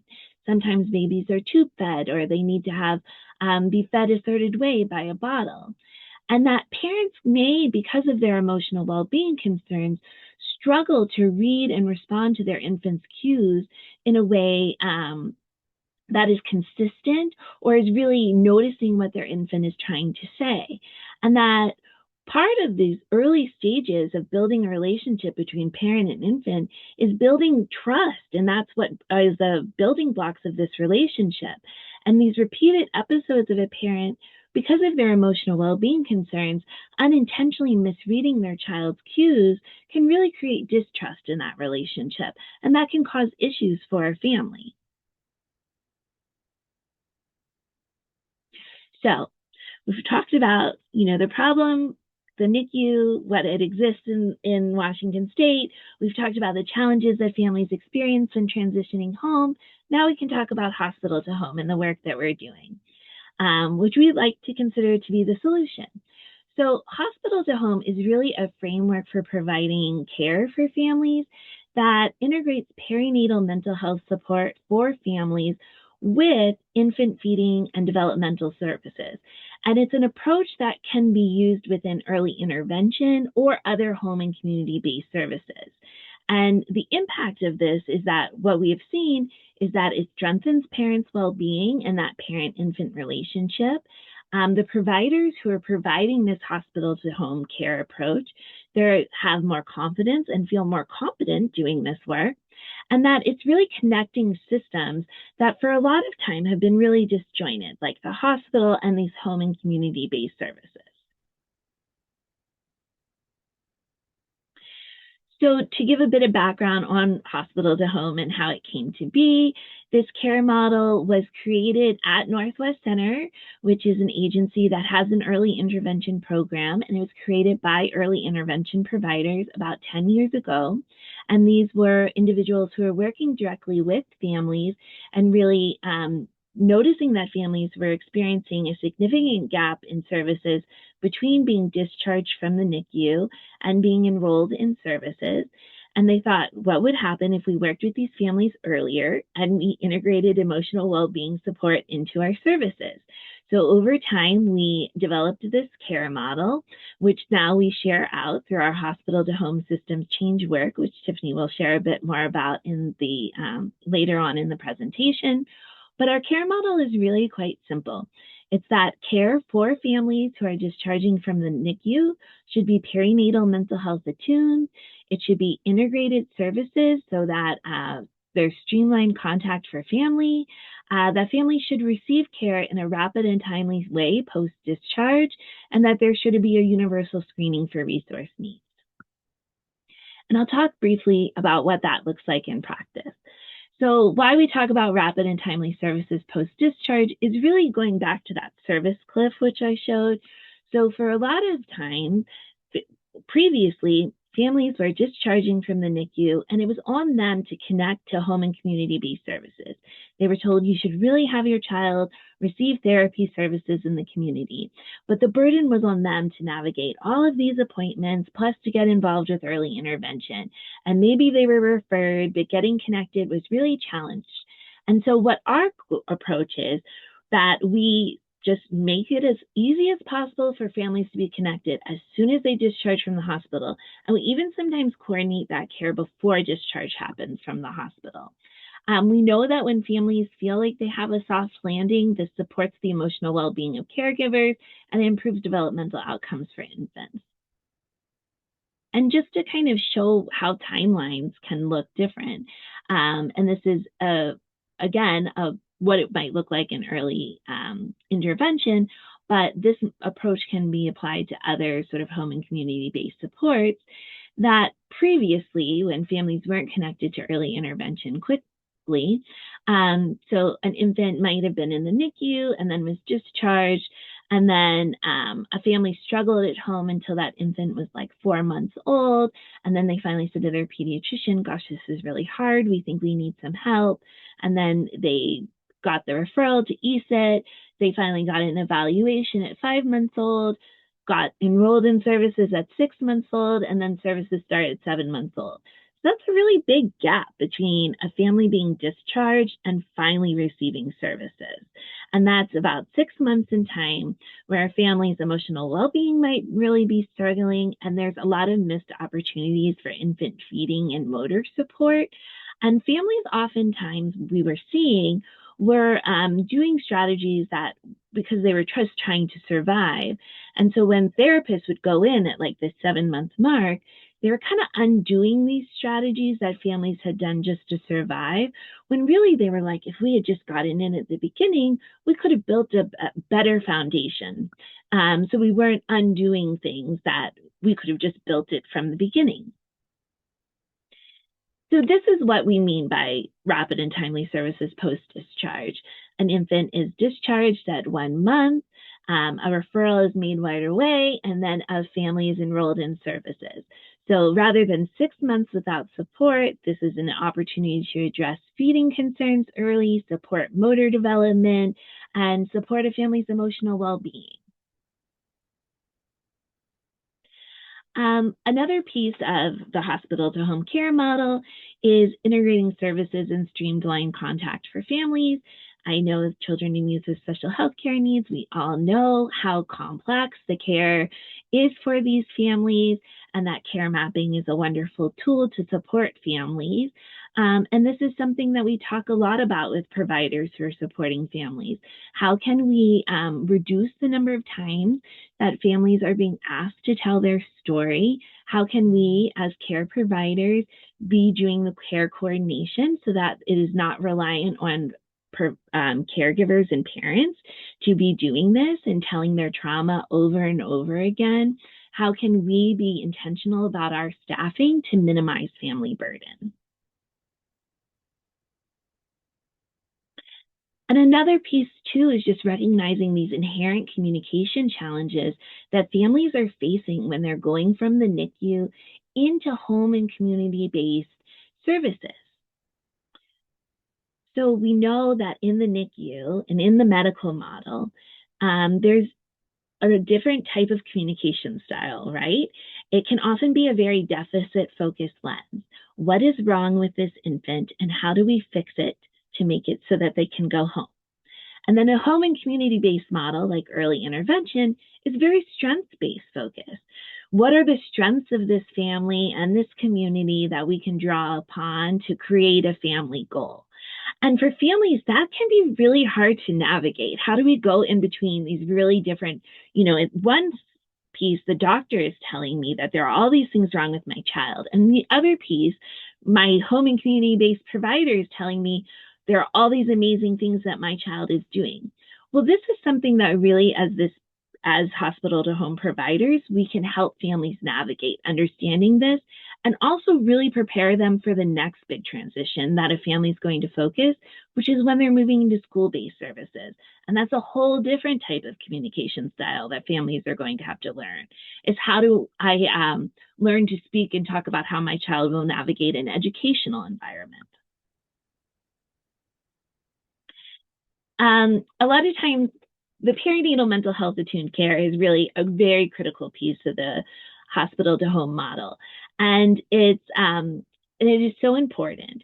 And a lot of times it can be a piece that kind of is hard for providers, because they can feel like, well, I'm an occupational therapist, or I'm a speech language provider, and I know how to do that, but providing mental health support, that's outside my scope of practice. And really what we're helping providers do is to reframe how they think about it. And being perinatal mental health attuned, we're not asking anybody to be a therapist or do anything outside the scope of their practice. We're asking them to, within their trusting relationship that they have built with a family member, to listen with empathy, to understand the context of this family's history and the trauma that they've experienced, to partner with families, because as in this medical system, they probably experienced a lot of things happening to them and their child. So involving them in planning and decision making. And then also that we can identify if a family might have mental health concerns and make a referral. And then we as providers can celebrate families and celebrate the things that their child is doing well, and help families to notice those pieces as they begin to heal from this NICU experience, which can be so challenging. Hey, Mom, I'm gonna leave to my friend's house. Okay, sorry. Bye. Bye. Summertime. Gotta love that. And then the final piece of this care model, which is so important, is the universal screening for resource needs, and understanding how a family's social determinants of health may be impacting them. Because if a family doesn't have access to housing, to food, to those basic life things, they're not going to be able to support their infant's development in an optimal way after leaving the NICU. Their emotional well-being is going to be impacted. So at all times, we also need to be thinking about what is a family's resource needs and how do we holistically support them as well in this hospital to home journey, because it is going to be impacted as well, because the NICU is an incredibly impactful experience. And now I'm going to throw it back to Tiffany to share more about what hospital to home systems change does. Thank you, Sarah. So we went through the need, why, the prevalence of NICU stays, PMADs, that service cliff, the solution that we really are seeing be supportive for NICU families, that hospital to home care approach that was created over 10 years ago at Northwest Center. And over the last 3 years or so, actually almost 5 now, Northwest Center has invested in sharing out this model. And what was created about 3.5 years ago is what we call systems change. So hospital to home systems change. Sarah now is full-time doing this work. I'm now half-time doing this work. And so together we make up this team. And we're on a mission to ensure every family leaving the NICU has the support they need. And so from a foundation of perinatal mental health, we're approaching systems change through hospital connections, educating on resources, supporting referrals, building that understanding and connection. On the home side, really working to build workforce capacity through trainings, community of practice, technical assistance, and then advocacy. So presenting to share about this transition, convening stakeholders, and advocating for systems level change. And we really see our goal as connectors and really pulling together to be able to train, support, and advocate for systems level improvement. And really that co-design piece of identifying the pain points and then improving these areas with system level solutions so they don't just live with a person, they are embedded within the system. And as I mentioned, our roles, and we both have this lived experience in this space, and we completed a fellowship, Innovation Hub Fellowship at Georgetown University in the fall of 2025. So that has really propelled this work and now is more national. So as I mentioned, the work Sarah and I do is not directly with families, it is with building capacity of the systems. So one of the ways we do that is through technical assistance, or TA. And we think about that as bringing together stakeholders of a community, co-developing with that community. Okay, here's this model that was created and has been trialed in an urban setting in a huge metro area. How can we adapt it and co-develop it for a community in a rural setting with integration of lived experiences and just understanding what the gaps and pain points are and those opportunities.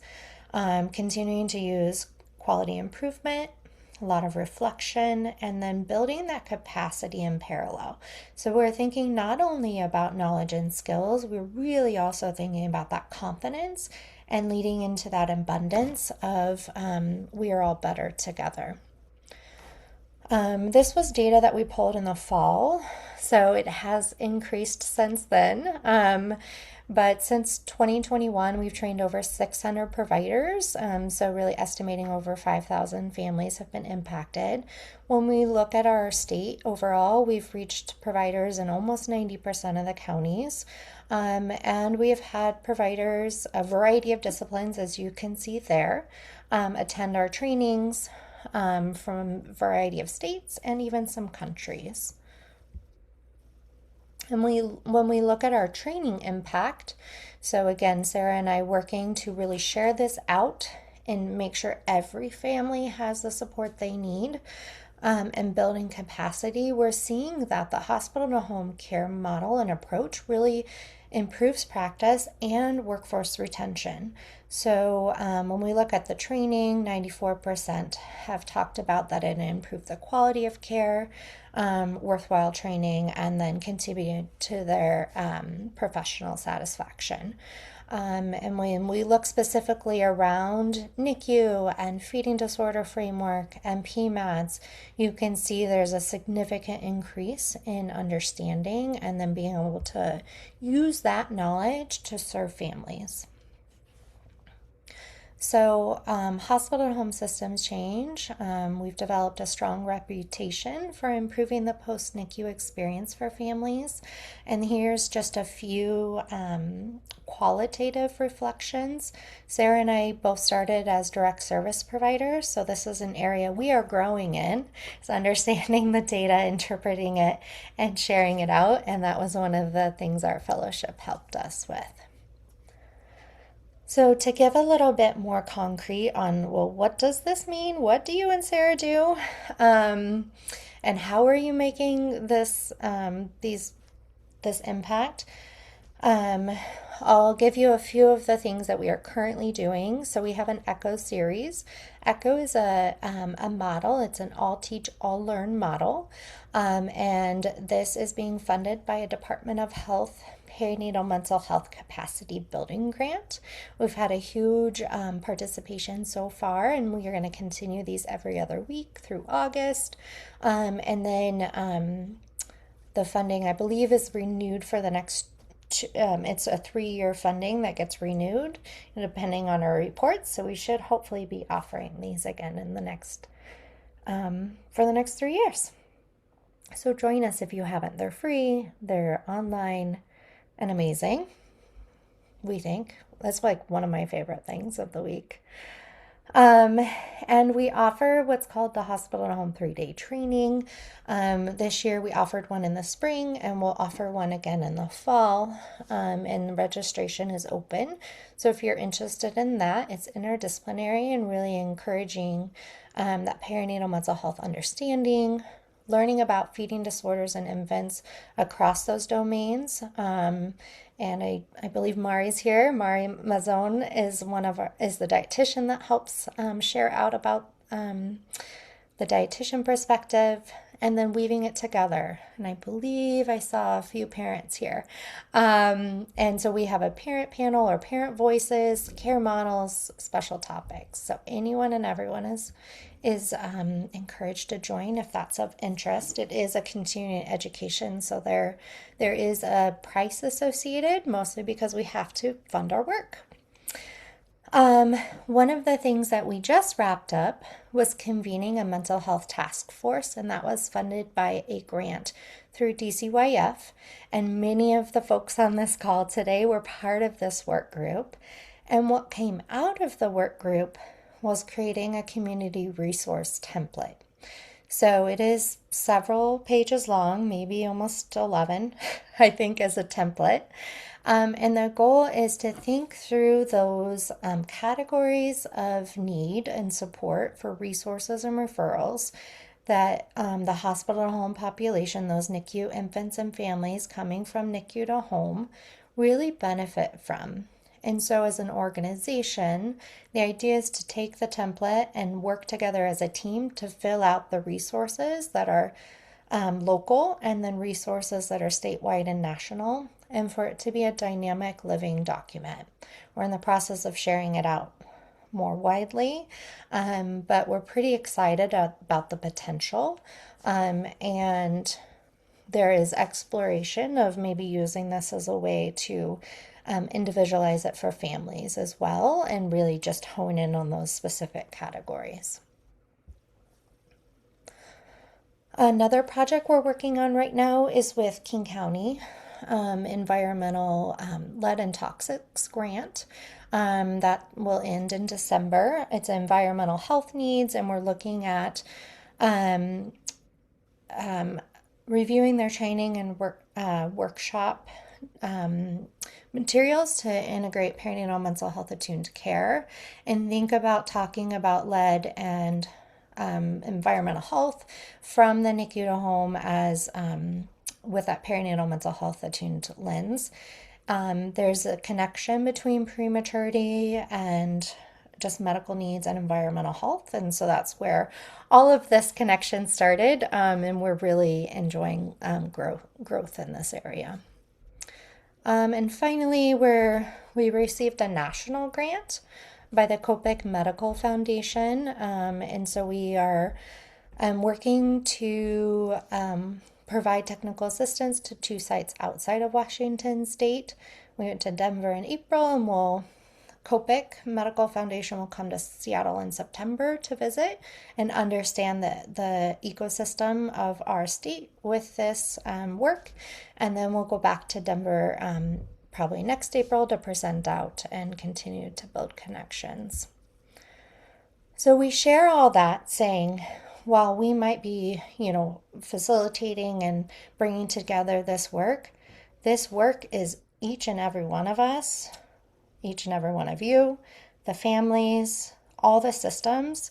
And we really love to lean into that progress happens in inch stones. We really want to emphasize that change can emerge from the front lines, and that's the best way to disrupt inequities. That co-development with lived experience is essential, and these small practice changes can really make a big impact. And as we all connect, we're creating and strengthening the system overall. So here's our contact info. We would love to hear from you what you're seeing for opportunities to improve care for infants and families.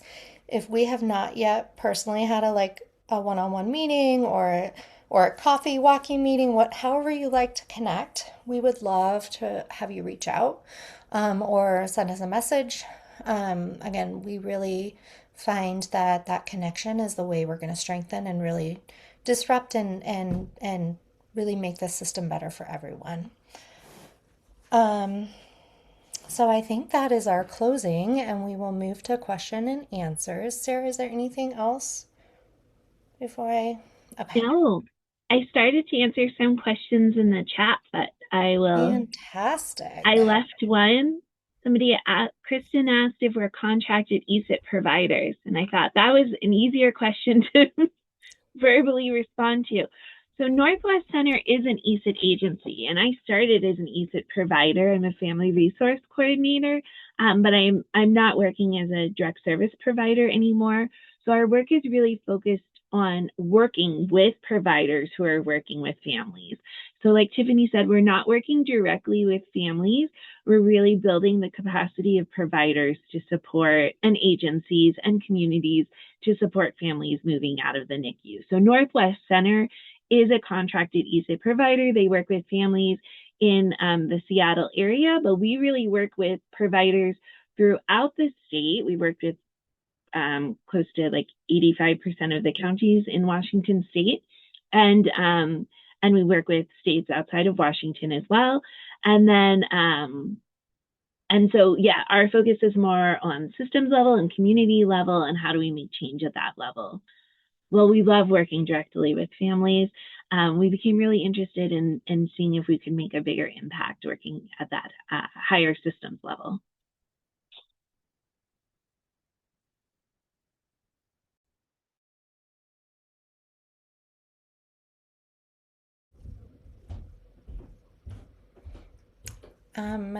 Feel free to use your reaction button, but how many of you have heard of hospital to home before today?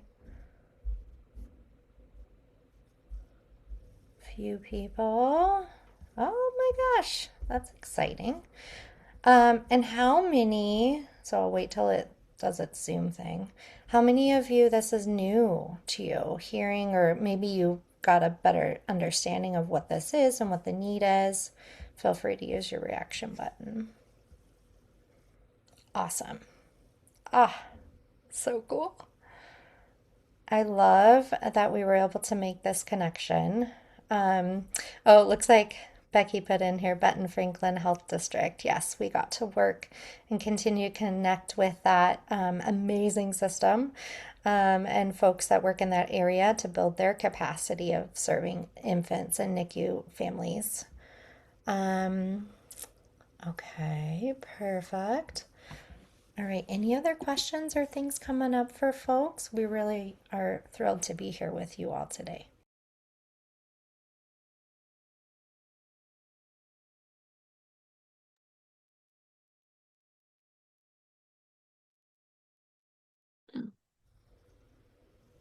Thank you so much, Tiffany and Sarah. That was great. I've heard you present before, but I always learn something new every time you share, so we really appreciate it.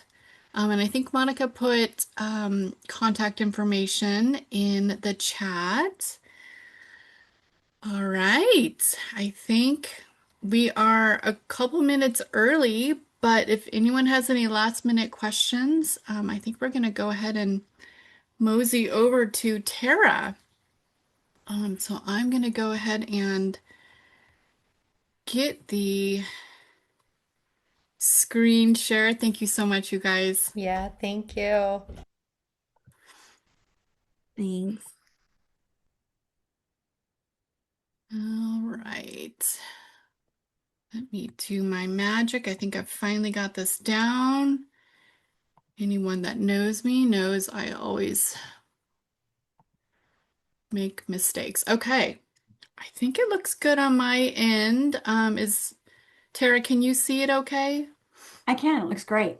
Perfect. All right. I'm going to let you rock and roll. Thank you so much. Thanks, Kim. And you'll forward my slides as I prompt you Yep. from one non-techie to another. Okay. Thank you again for inviting me to share Roots to Wings with this community today. I'm really excited about it. My name is Tara Peterson. My pronouns are she and her. I'm the founder of Roots to Wings, and I'm the mom of two neurodivergent young men. About 5 years ago, I founded Roots to Wings when I found myself overwhelmed trying to understand my younger son's transition from child to adult services and supports. And like so many families, I quickly realized, and this really aligns with what Sarah and Tiffany have been talking about with NICU. We just realized there's no single place to learn how the different systems work or how they fit together. I eventually was able to help my son through that first transition at age 18, but not without a great deal of stress and frustration and lots of lessons learned. I remember thinking, if this is this difficult for me, how much harder must it be for a single parent or a family with limited time or resources, or someone trying to understand these systems in a language other than English? So that experience led me to a simple question. What if we could make these systems easier to understand and easier to access? That question really became the foundation for Roots to Wings. So today I'd like to share why we exist, what makes our approach different, and how we're bringing together neurodivergent individuals, families, professionals, and community partners to better understand these systems and build meaningful relationships and help people take their next informed step. Next slide, please. So similar to what Tiffany and Sarah were sharing, here's another clip. Before we begin, I would like to briefly define the term neurodivergent individuals, since I use it often through today's presentation. We use this term as an inclusive umbrella term to describe people with neurological and developmental differences, including but not limited to autism, attention deficit hyperactivity disorder known as ADHD, intellectual and developmental disabilities known as IDD, Down syndrome, learning differences, and many others. We also recognize that individuals and families may use different words to describe their own experiences, and we respect those personal preferences.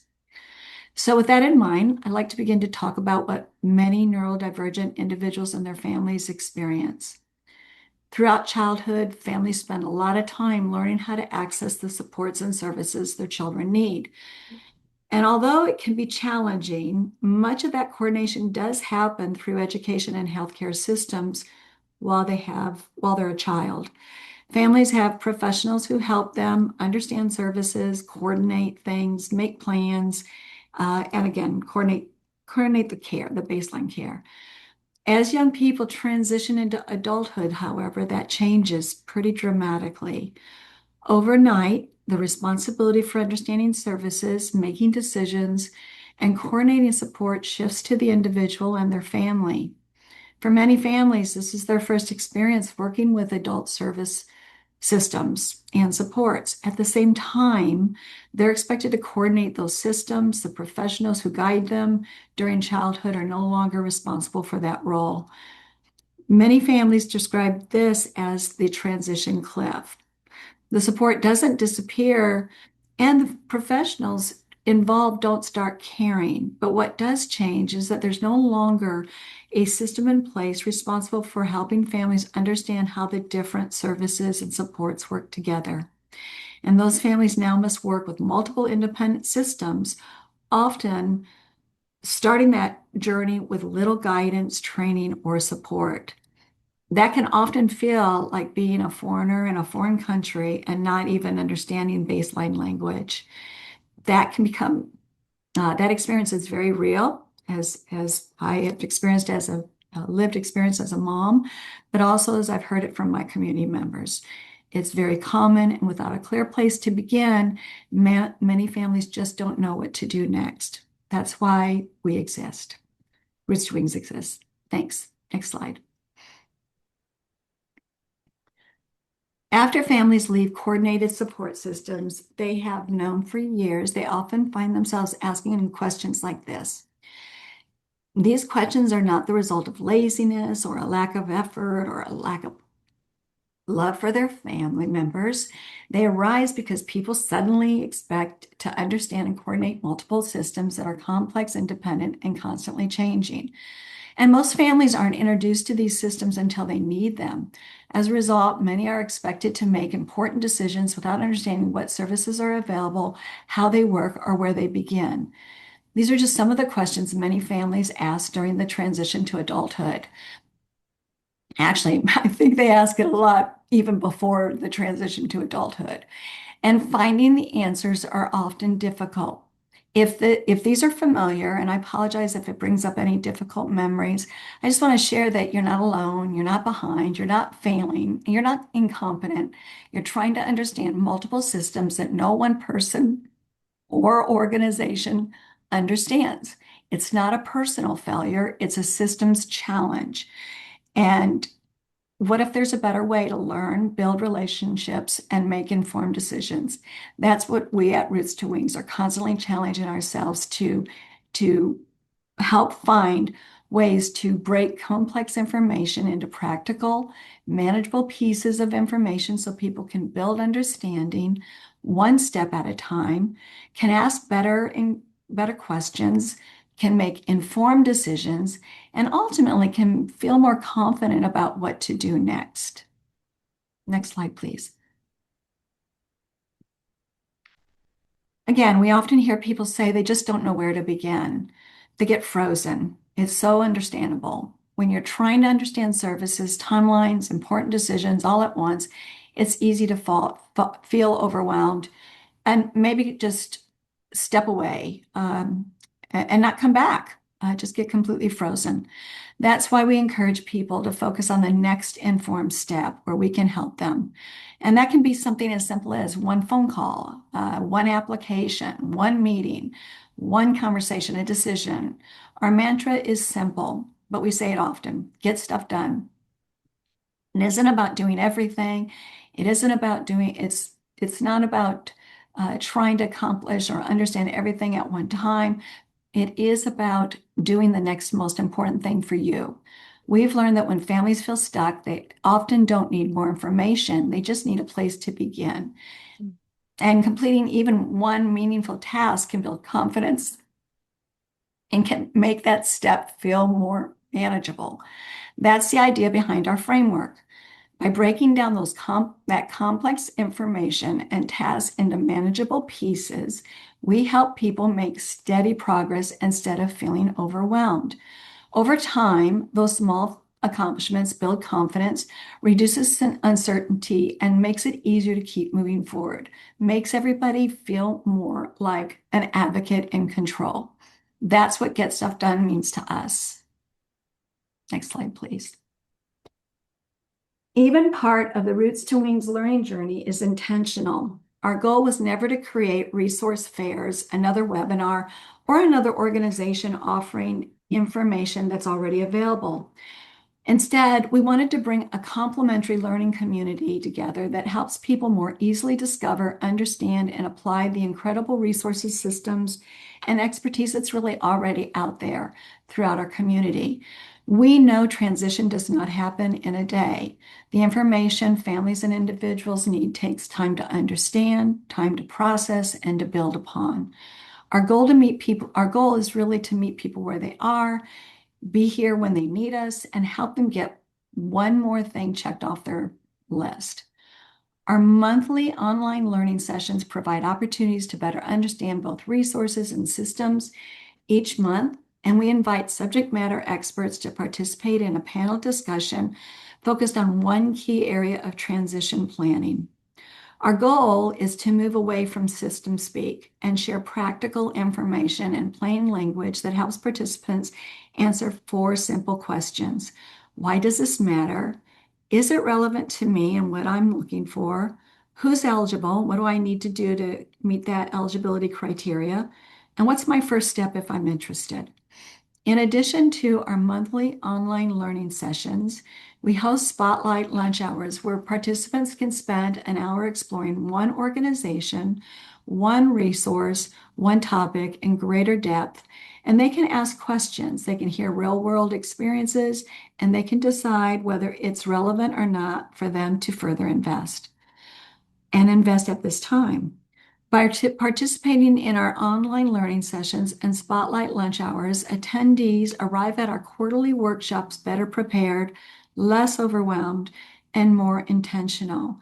They have a better understanding of the resources they want to explore. They begin to identify the questions they want to ask. They arrive ready to have intentional conversations based on their goals. The objective at our workshops very different from a resource fair. We have tables where you sit down and you get something done. So people come, we hope, oftentimes with very specific intentional conversations they want to have based on their own goals. And the objective is not to meet with everyone there.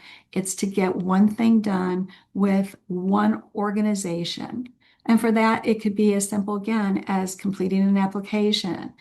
For others, it's making an important connection, connecting with somebody, scheduling a meeting, identifying a question, discovering a new opportunity. In addition to the workshops, we have these immersive labs that complement them by giving our neurodivergent individuals opportunities to really explore, experience, and practice in areas such as assistive technology, exploring employment, and exploring post-secondary education considerations and supports. Rather than asking our neurodivergent individuals to imagine what's possible, our goal is to create opportunities for them to experience these possibilities firsthand. Each quarter follows the same rhythm, and every year covers many of the same topics in the same pattern, same rhythm, while bringing in new experts, new perspectives, new opportunities for experiential learning. That consistency is very intentional for Roots to Wings. Everyone learns differently, everyone is on their own timeline, and everybody has different capacities and priorities and life circumstances. We design Roots to Wings so people can join whenever they're ready, they can return whenever they need us, and they can continue to build knowledgeable, meaningful connections and momentum over time. Next slide, please. One of the biggest misconceptions about Roots to Wings is that we're a program, and we actually are not. We're an interdisciplinary learning community where neurodivergent individuals, families, professionals, and community partners learn from each other so they can better understand one another, work together more effectively, and ensure that no one has to face complex systems alone. Very similar to what Tiffany and Sarah were saying, we are a connector group. Our community is intentionally interdisciplinary because no one person, organization, or system has all the answers. Each of us brings different perspective and areas of expertise. And when we learn together, we develop more complete understanding of the individual than any one of us could develop alone. Families gain better understanding of the work educators, healthcare providers, and community partners do every day, and professionals gain better understanding of the experiences, priorities, and challenges that neurodivergent individuals and families face and can get real-time responses to things that they are developing or that they are providing. As we learn from one another, assumptions are replaced with understanding, empathy, and trust. It changes the conversations and it creates opportunities to solve problems together that maybe sometimes we can't solve alone. That's how we get stuff done. Although our primary focus is helping people prepare for transition from child to adult services and support, our commitment is to the neurodivergent community doesn't begin at age 18 and it doesn't end there. Relationships, knowledge, resources, community connections people build through Roots to Wings can support them throughout their life, from early childhood through older adulthood. At its heart, Roots to Wings exists to bring together all the people, organizations, and systems that support our neurodivergent community. No matter what role we play, we all benefit from learning from one another and building relationships that help us better support neurodivergent individuals and their families, because everybody deserves a community where they can feel understood, supported, and connected, regardless of whether they are neurodivergent individuals, families, providers, educators, healthcare professionals. Next slide, please. One of the questions we're asked most often is, so what do you do? The answer is pretty simple. We don't try to become another expert organization. Our community already has extraordinary organizations doing hard work in support of the neurodivergent community. We don't replace that expertise. We help people discover it, understand it, and connect with it. We intentionally create opportunities for neurodivergent individuals, families, professionals, and community partners to learn from one another. Not to duplicate services, not to compete with one another, but to better understand each other's work, help share perspectives, identify opportunities, and solve problems together. And that's where new partnerships are formed. That's where collaboration gets really creative. And that's when people discover opportunities that might never have been found on their own. Roots to Wings isn't trying to become the best organization in one area. Our role is to help people understand how organizations, systems, and resources work together. When we create this for people across organizations and systems to learn from each other, something really important happens. Innovation happens, collaboration happens, solutions emerge, and we get stuff done. Next slide, please. Get stuff done is our mantra. We say it a lot. I've been saying it a lot. And it isn't about accomplishing everything. It's about identifying your next step and taking it. Sometimes that's very practical, like understanding a system or applying a service or preparing for a transition, connecting with a resource. But sometimes it's very personal. It's building confidence. It's finding your people. It's developing meaningful relationships, finding encouragement and support, or just realizing you're not alone. Every person's journey is different. There's really not a checklist for adulthood, and there isn't a single definition of success. Progress looks different for every individual and every family. What matters is continuing to learn, grow, and take one more informed step at a time. That's how things change. That's how progress happens. That's how we get stuff done. Next slide, please. So today we've explored how understanding systems, simplifying complex information, and learning from one another helps to build knowledge and confidence to take the next informed step. And most importantly, we've seen that we're stronger when we learn and work together than when we try to solve these challenges on our own. For our neurodivergent community, the journey doesn't end after one transition, and neither do we. Roots to Wings is a community that you can return to whenever life brings you a new question, a new transition, or a new opportunity. And whether you're joining us for the first time, returning during a new stage of life, or staying connected throughout the year, you can often find opportunities to learn, build meaningful relationships, and take your next informed steps. So we hope that you'll join us because everybody deserves the opportunity to connect. And my QR code is here. I'll put my email in the chat. And thank you again.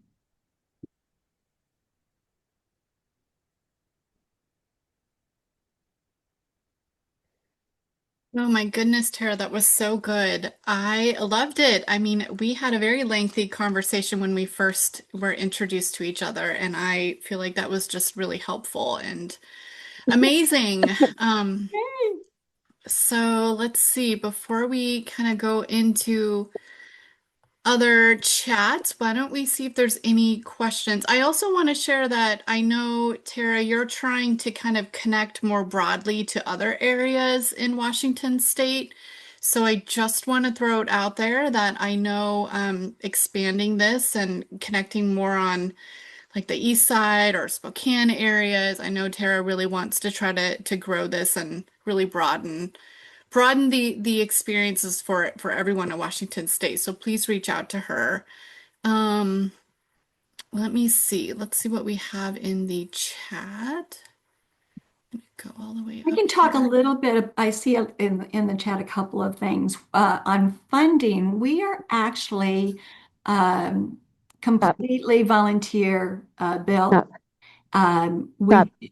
We do provide, or we are provided some sponsorship funding through some of our partners, but we don't actively seek out funding ourselves.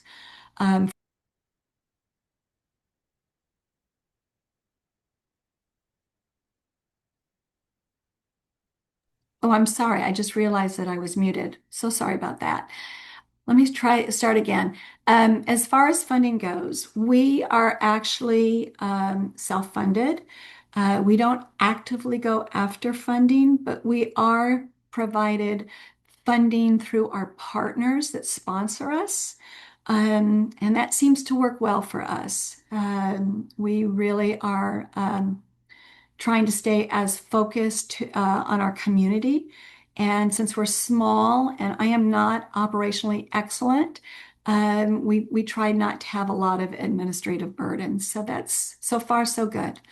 In terms of our expansion, we are actually statewide. And for our online virtual events every month, we have people from all over the state of Washington.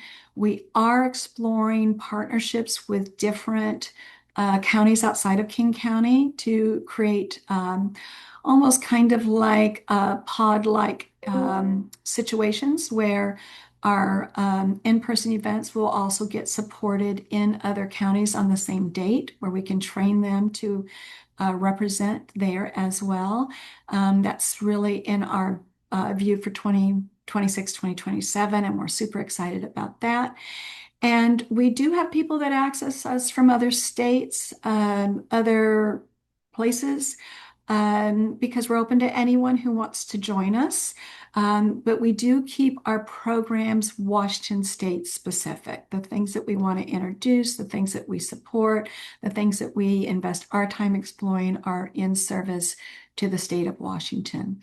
But we look very often at things that are, in the remote, underserved communities and try to figure out how we can connect with partners to get that information out to others.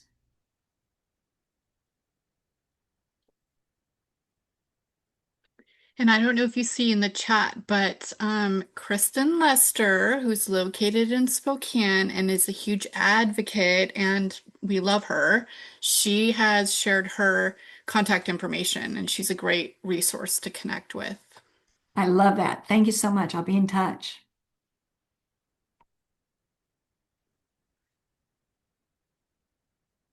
Anybody else have any questions or comments?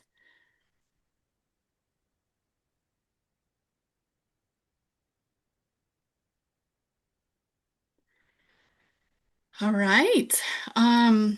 We are done a little bit early. And I just want to kind of point out, you all, I don't know if you caught on to all these common themes. Um, all of our presenters talked about reducing stigma, intervening early, networking, community, navigating systems, and then definitely those critical transition periods. So really cool to get everyone together today. And let's see, I think, Kim, I just wanted to yes. point out that Jess in the comment had brought up the parent-to-parent funding concern. I wonder if you want to share any more about that, Jess. Oh, and she's put some information in the chat, but Sure. There was just a ARC of Washington State advocacy alert that went out yesterday because Washington State's parent-to-parent program was told that they may not have their contract renewed in 30 days. So really concerning.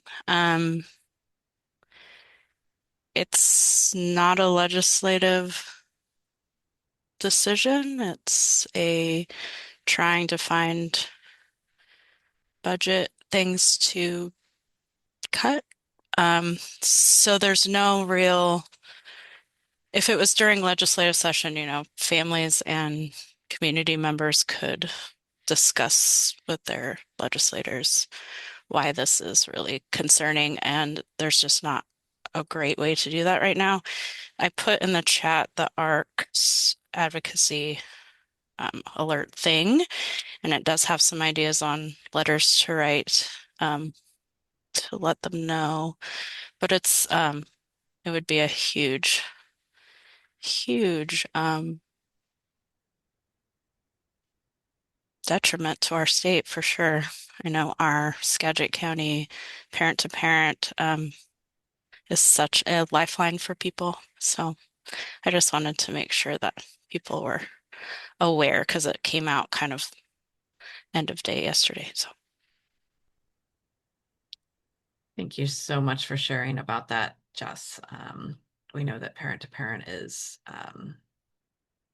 been around since about 1980, and it has been a huge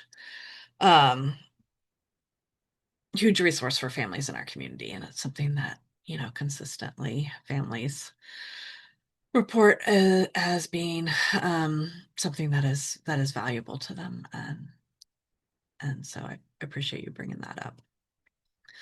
And I do think there's more details in that link that you shared on potential contacts to share the impacts of the loss of that program, which would be pretty devastating, I think.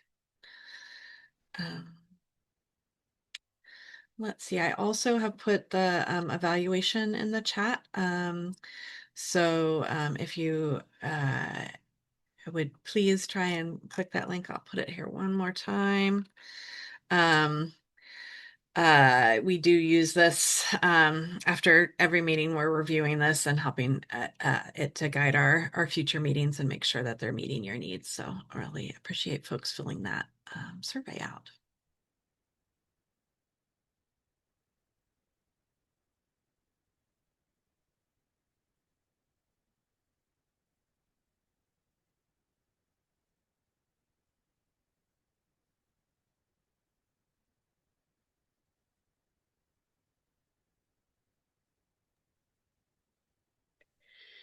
All right, so we still have our kind of optional networking hour that starts actually at 12:10. So if you want to all grab some lunch and come back to us at 12:10, you're more than welcome to. It's pretty loosey-goosey. We don't have any themes. We just really want to offer the opportunity to chat and bring up challenges or strengths or share whatever you would like. But it's a great chance to talk further.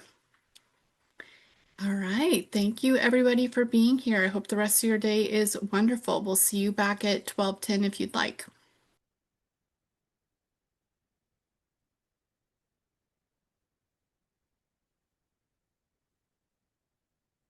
Kim, do you want me to put up the slide with the break information, or were you going to share that?